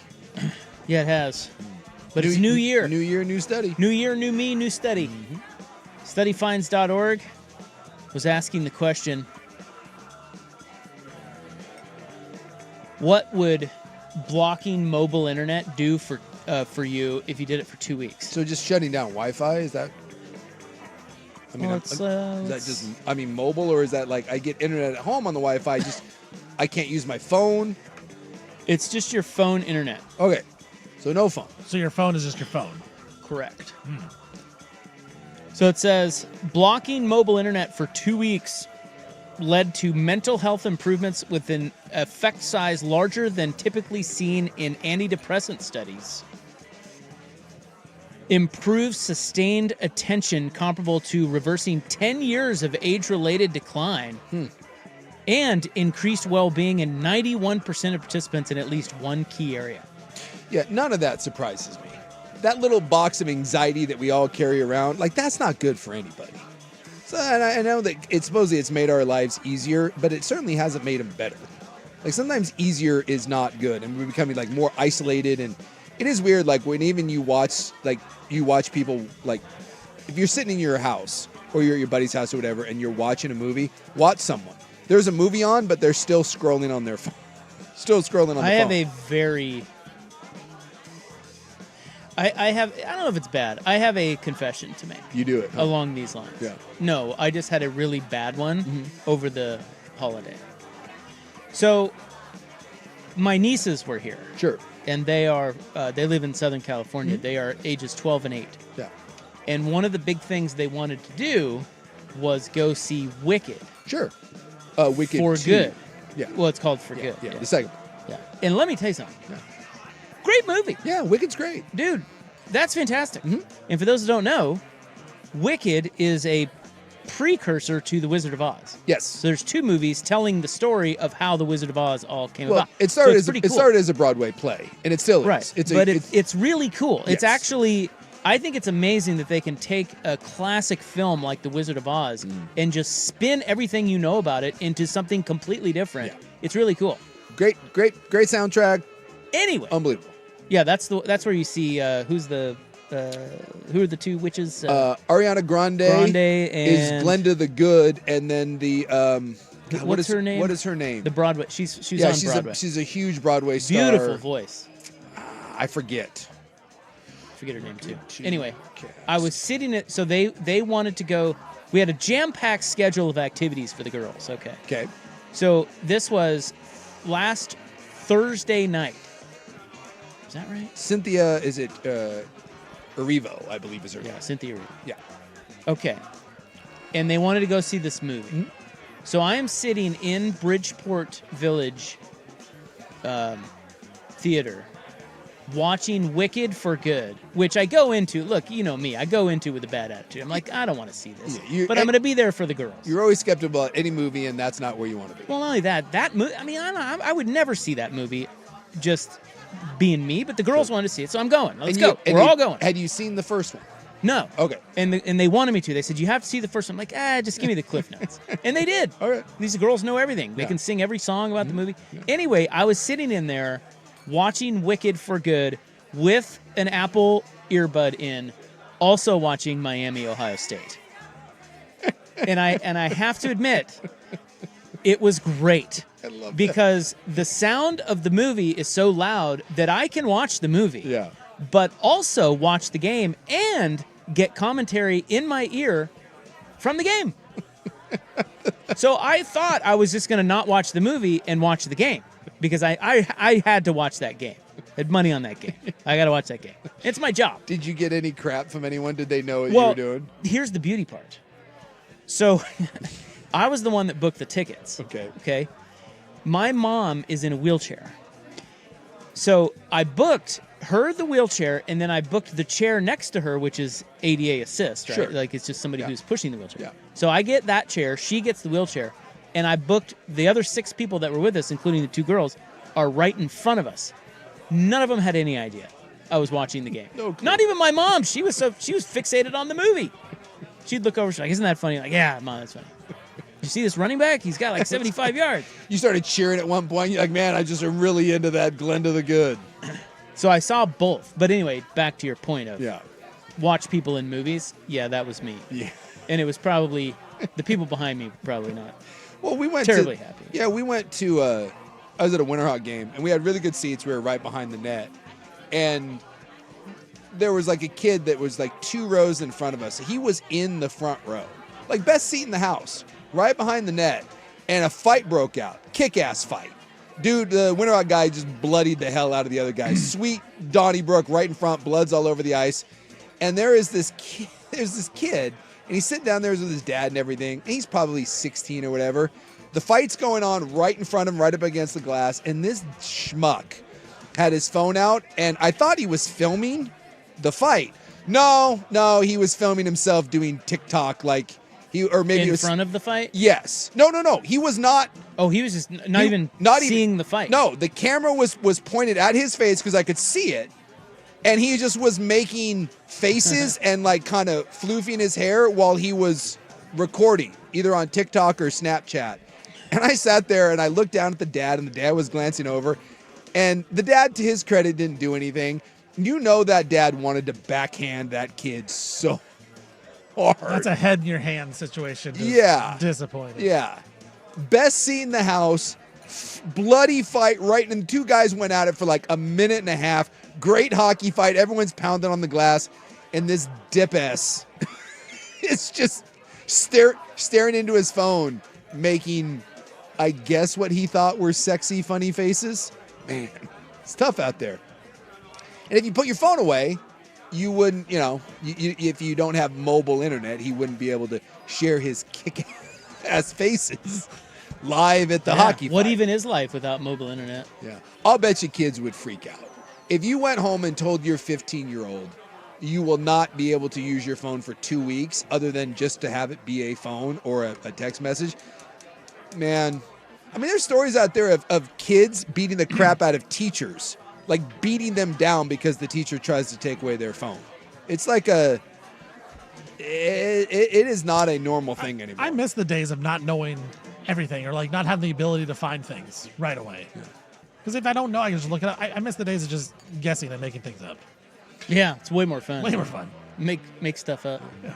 By the way, No Good Deed, I'm assuming your favorite song from Wicked 2? I don't know. It's the best song. I'm being Welcome to the Wicked family. I'm being told by a lot of the people that have seen both that the first one was better than the second one. Yeah. But I found the second one to be delightful.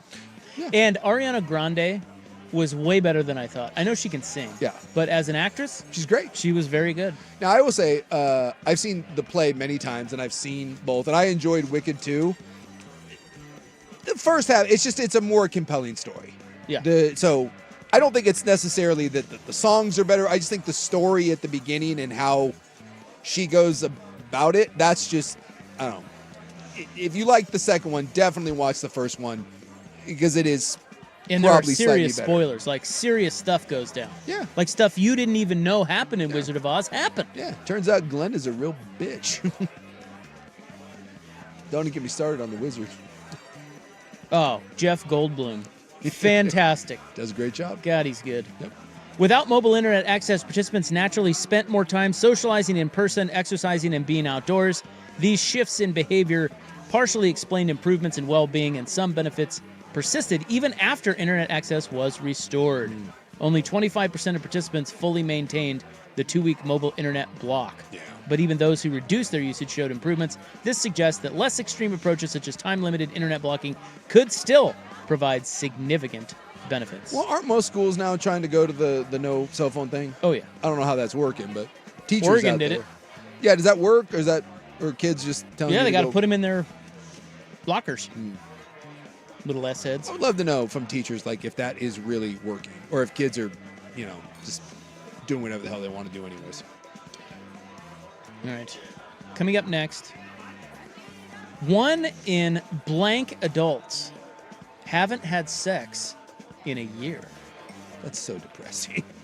Well, I didn't even tell you. Whatever that number is, that's going to be depressing. What if it's 8 billion? This is why I'm telling you, if I become president, Hookers for Heroes. telling you, it's going to solve the world's problems. We just need to get people laid more. No one ever does anything really awful right after you've been laid. Well, the kids aren't doing it a lot. I know, which is why the the kids are all depressed and on their phones and they're angry. They're TikToking at hockey games. Yes. Should be talking to chicks. Well, that's what he's trying to do. He's trying to talk the chicks, babe. I could solve school shootings overnight with my program. Telling you, every one of these kids, right? There's like a million warning signs. And we're like, dude, this kid's going down a bad road. He's like antisocial. He's like freaking out or whatever. We just got it, like, as part of therapy, that kid should have someone touch his penis. I promise you that kid will take his medication and show up at therapy every single week. Volunteering? Everyone gets Nike Tech gear and women. You think that kid's like, he's all angry and he's like, I'm going to shoot at my school, and then someone touches his penis. Guess what he's not going to think about for a while? Doing something bad at the school. He's going to be looking forward to next week when he goes back to therapy. All right, we'll get to that next. Here's Steven. Now, from the George McCoy at Warren Allen Sports Desk, a Sports Center update on the Fan Sports Network, 105.1 FM and 1080 AM. First on the Fans, Black Monday in the NFL as teams are letting go of their head coaches and they're looking for new gigs. Raiders, they've decided to fire Pete Carroll after one season. Vegas went 3-14, but they do hold the #1 overall pick, so maybe a job that some coaches will be going after. Cardinals, they fired Jonathan Gannon after 3 seasons. Browns fired Kevin Stefanski after 6 seasons, although Stefanski is already rumored to be interviewing with numerous head coach openings. And the Falcons, they fired Raheem Morris after Morris went 8-9 in each of his 2 seasons in Atlanta. Morris does have an interview with the Tennessee Titans and their head coaching gig. Trailblazers back in action. They'll be taking on the Jazz from the Moda Center tonight. Trailblazers won 4 out of their last 5 after they beat the Spurs in San Antonio over the weekend. Blazers 6.5-point favorites over the Utah Jazz. Denny Advia, he was named Western Conference Player of the Week, averaging just under 27 points and 10 assists over the 4 games, leading the Blazers to a 3-1 record. Transfer portal news, Josh Hoover, the TCU quarterback, he is committed to go to Indiana as they'll be losing Fernando Mendoza. Bryce Underwood is committing to stay at Michigan. On the college basketball floor, Oregon, they were in Rutgers today, and they lost 88-85 in overtime with the loss. Ducks now 8-7 on the season, 1-3 in the Big Ten. For more sports scores and stories in 30 minutes, I'm Stephen Vaughn from the George McCoy at Warren Allen Sports Desk. Hurt and missing work, insurance companies acting like jerks, don't call your mom. Call George McCoy at warrenallen.com. Sports Saturday with Joe Fisher and Rashad Taylor.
18 and over. All right. You got any guesses? I'm going to say 1 in... It's going to be a lot. It's going to be a bad number. I'm going to say 1 in 5. That's exactly right. 1 in 5. I don't like that. 20%. Man. 1 year? Correct. Yeah. See? Man. My working theory is that like 75% of the world's problems are because we're all horny and don't know what to do about it. Just a bunch of people just backed up and angry that they're not getting laid out there, and it's leading to bad stuff. Make America great again. Start doing it. And this was a new nationwide survey. 22% of respondents said they had had sex in over a year, and 6% said they had never had sex at all. Also, too, I always like seeing all these things now where not only are people not having sex, they're not trying. Right. They've just thrown up their hands and be like, well, it's not don't working. care. Yeah, I don't care. Now, You how do many? care. What percent do you think said that they had had sex within the past week? Well, my. I'll say 1 in 5. What percent? Well, you said 20%, so I'll go. 20%'s not been laid in a year. I'm going to say 20% have been laid in a week. 37%. All right. Okay. Those are my people. There we go. We're doing it. Steven's a sex guy. You need to do it.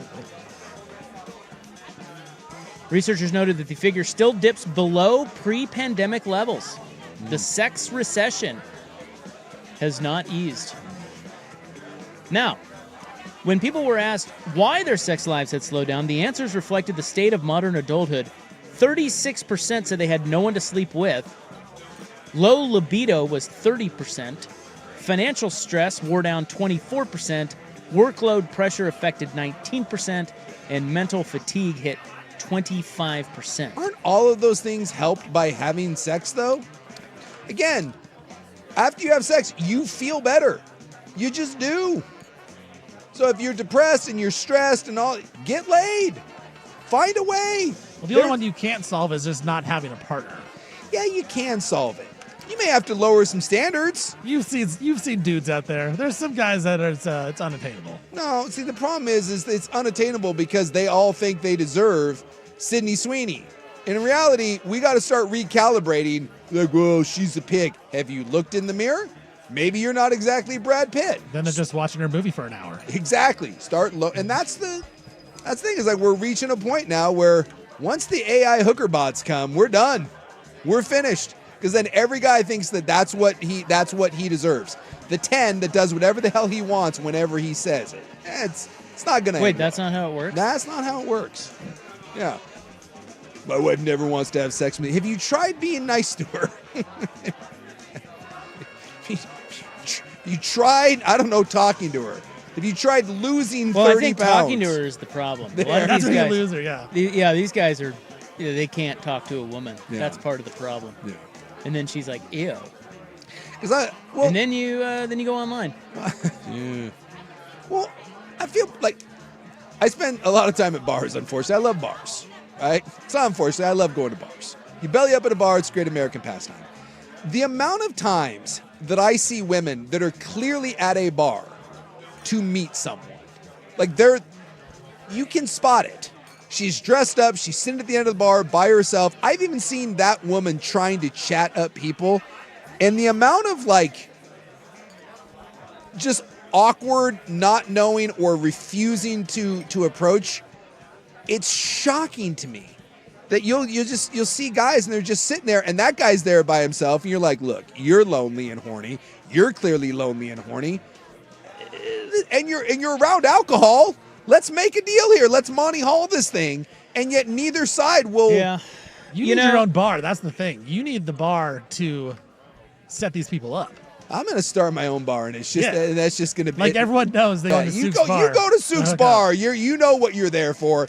And then, unfortunately, there's just going to be a bunch of horny dudes with each other. Might get arrested for prostitution. Hey, what's wrong with that? Yeah, it's true. It's 2026. It's fine. Yeah, it's true that, like in college, for example, I remember when I first learned that while me and my bros were going out to try to get some tang. Yeah, gonna get some chicks. It's a magical moment when you realize the girls are doing the exact same thing. Yes, they're just. But for a while, you don't get that. Yeah. Or at least I didn't. I was like, oh, it's gonna be so hard, and they don't, No. No. In college, they're all out to screw. Mhm. You just got to find your niche. rung on the ladder. There you go. Find your and sometimes late into the evening, it's a big rung, but sure, your percentile. We've all done it. Not ashamed of it. Yeah. Sometimes those are fun. There's nothing worse than the guys that the standard. And it goes both ways. What is the gal thing? Like you see these gals and they want 6 figures, 6 foot, 6 inches. Like that's their whole thing. And they've done the analytics on that. It's like less than 1% of the population. 6 figures, 6 feet, 6 inches tall, and 6 inches of schlonger. Yes. And they've done the research, and it's such a small percentage of men, and those that have it are usually taken. Sorry, ladies. Where's Dusty with the measuring tape? Yeah. And so it goes both ways. It absolutely goes both ways. And then someone else pointed out too that Now, the other 6 inches, that's full, like. Yeah. Okay. Yeah. Oh, he's got his. Wait. Let me see. Give me a. Rob's like doing Where some we at math. there? He's like, carry the one. All right. Yeah. Okay. Yeah. So just check. Yeah, it's just you're checking. You're checking. And then the other one too is Sorry, ladies, I'm taken. I think porn, and don't get me wrong. I think everyone has enjoyed some male curiosity online from time to time. But wait, what? Well, males look at porn. Oh. I guess females do too. I'm gay. No, not that. Other way. Males. Oh, I thought you were saying. No, that's the Seinfeld thing. Male curiosity when George gets caught with the Playboy. Okay. But it's true that like you got guys now that watch from a young age. They watch porn and they think that that's what a girl looks like and that's what she should do, and their brain gets hardwired that that's the only thing. And so you go out in the real world and you meet a girl that doesn't look like that isn't interested in doing all of the things that you see on the first date. She actually wants you to treat her halfway decent, and guys can't. And so they just like, well, okay, I'll just go home and watch. Well, I'll go home and watch Battlestar Orgasmica for the 9th time. Also, you probably know what you like more than some random stranger. Yeah. Right? Yeah. Exactly. Right. You can go straight to it. Right. Well, you don't got to teach anybody. We don't have to dilly around the fact that I want to. Yeah. Suck on your toes or something. Sure. And what's the? I saw a thing. There was a. Not that I mean. What's is it Vice the news? Yeah. Is that a news channel or is that like just a show? It was. I saw a thing on Vice where they were talking about online porn, and I forget the average time, but it was shocking. So they said that it was something along the lines of the average time that a certain male, I think it was younger males, look for porn is like 9 times longer than the act of when they find the porn that they want. So they'll spend 25 minutes scrolling a porn site to find the perfect porn. And then it's 30 seconds and then it's over. And they were saying there was the doctor on there, they're saying that the dopamine from that, it's destroying people because you have to have the exact scenario, the exact girl, and then it's over so quick that endorphin dump, you can't recreate that in the real world. Like there's nothing that you can find in the real world that matches this bizarre 30-minute hunt for the absolute perfect thing. But that's what their brain at a young age is conditioned, and nothing else will duplicate it. That's unsuckable. Yeah, it's unsuckable. Well, the incels, I will say this about the phones and everything we were talking about. This all started because we were talking about phones. Kids put down the phone, whatever. Yeah. If you're talking about the incel kid, like the kid who's playing video games and deep in chat rooms. Yeah. That's one thing. Yeah. That's a problem. Yeah. But if you're talking about the kid who's popping off some talks to the hots. Sure. No, he's trying to get in those panties just like you and I were before talk. Yeah. That's what that's just the new way that, Yeah, trying to communicate. It's two different things. Sure. I just wanted to make that distinction because I know, Bill Maher, who I know you watch too, he talks a lot about the school shoot. I mean, not to get morbid, but the school shooters and stuff. Yeah. A lot of them are these young incel kids who just weren't ever ever touched. Nope. Which is why, again, my program, government subsidized, right? We'll find some people some jobs. We're going to get some kids some help. And there you go. We're going to make some happier kids. And we're going to, you can't tell me that one of those kids is getting ready to go off the edge can't be walked back a little bit with some good therapy. By the way, we're hearing from some people about Club Privada. Been to Club Privada yet? That's the Ron Jeremy's old place. Oh, is that what it is? Is that still open? I think so. Yeah, it's over. Isn't he dead? I think he's in prison forever. No, I think he died. Oh, Jeremy dead. Yeah, he died, right? Well, he went to jail, and he had, like, dementia. Oh, he was awful. Yeah, but I think that was his old place. Lifestyle Club. Yeah. Club Privada. Yeah, swingers. I've never been up in a plane before. You ever seen a grown man naked? All right. Well, I'm opening my own. And I guess I got to find a way to get the ladies in there, and then some guys will follow. And See, that's the problem. I know. I was just reading about Club Privada, and it was on it was like a Reddit thread where this girl was asking, like, should I go? What should I expect? Bunch of dudes. Yeah, and everybody was like, yeah, it's a bunch of creeps. Yeah. So that's what you should expect. I know. I got to find a way to get the ladies into the bar. Dudes ruin everything. I know. They really do. I mean, I'm telling you, next time you go out to a bar, just kind of sit in the corner and you kind of survey the situation. And it's not all the time, because there are some people that are generally like talking to each other, but it can be a little. You can be a little sad when you see a group full of people that are looking for something and neither side is willing to like take that first step. It's like the old. It's like a high school dance. High school dance, and you're both on the side of the wall. You're like, God. Yeah. All right, you don't look like Brad Pitt. You don't look like Halle Berry, but let's try it out. Let's try it out. See what happens. Or you could just go to a Pizza Hut in West Salem. Extra sausage. Meat Lovers takes on a whole new meaning. All right, we'll wrap it up next on The Fan.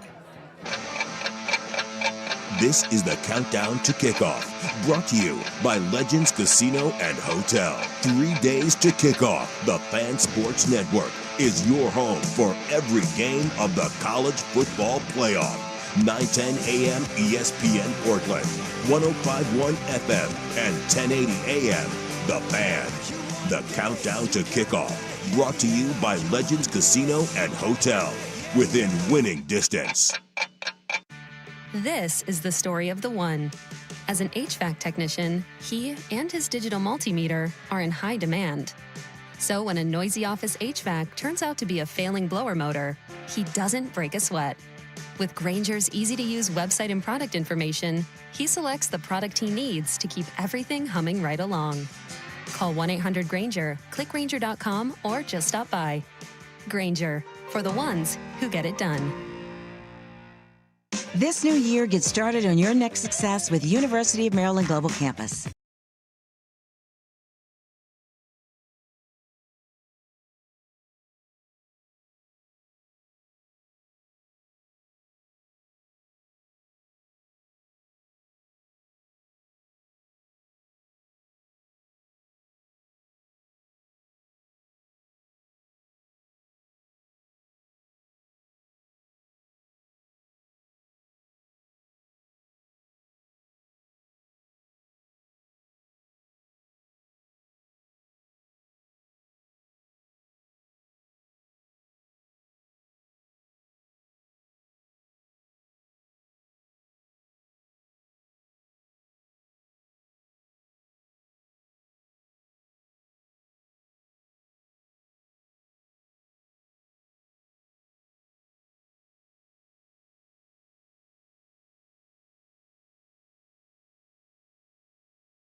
the new phone rule or law. It's actually a law. Is it a law now? Yeah, and that's what the teacher is saying. Right.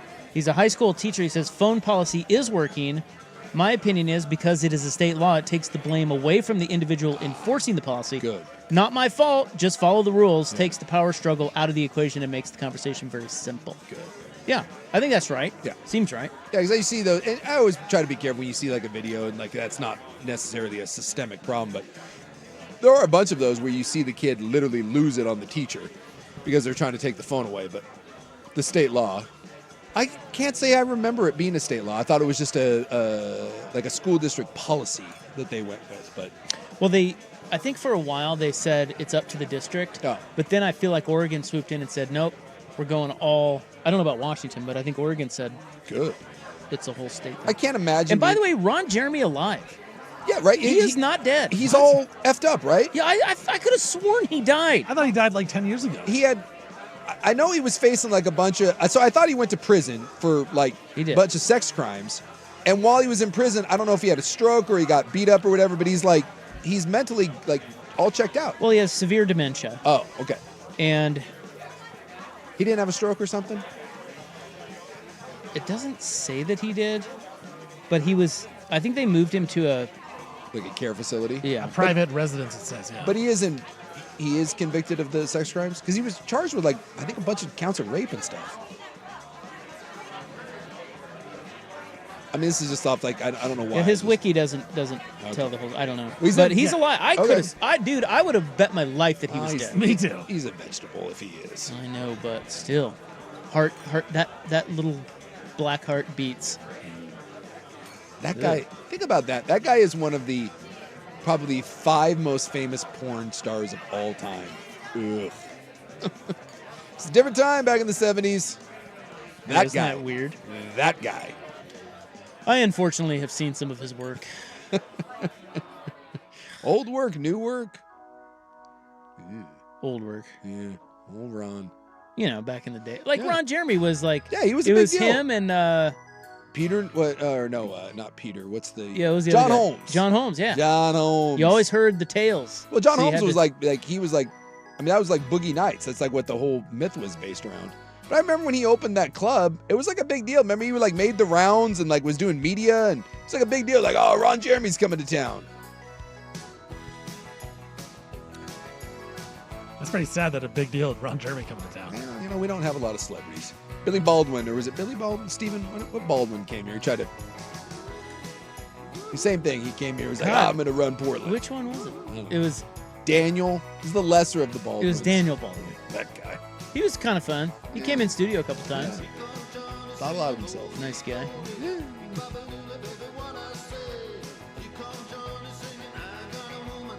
All right, we got to run. Day 2 for Steven over on the 1s and 2s, as Patrick would say. Fantastic. Guys, we talk some Ducks tomorrow, okay? We're back tomorrow, 3-7 on the Fan. Good night. Red ships of Spain. Red ships of Spain.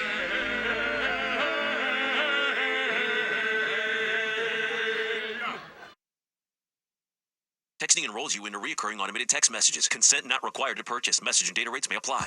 Man, I love seeing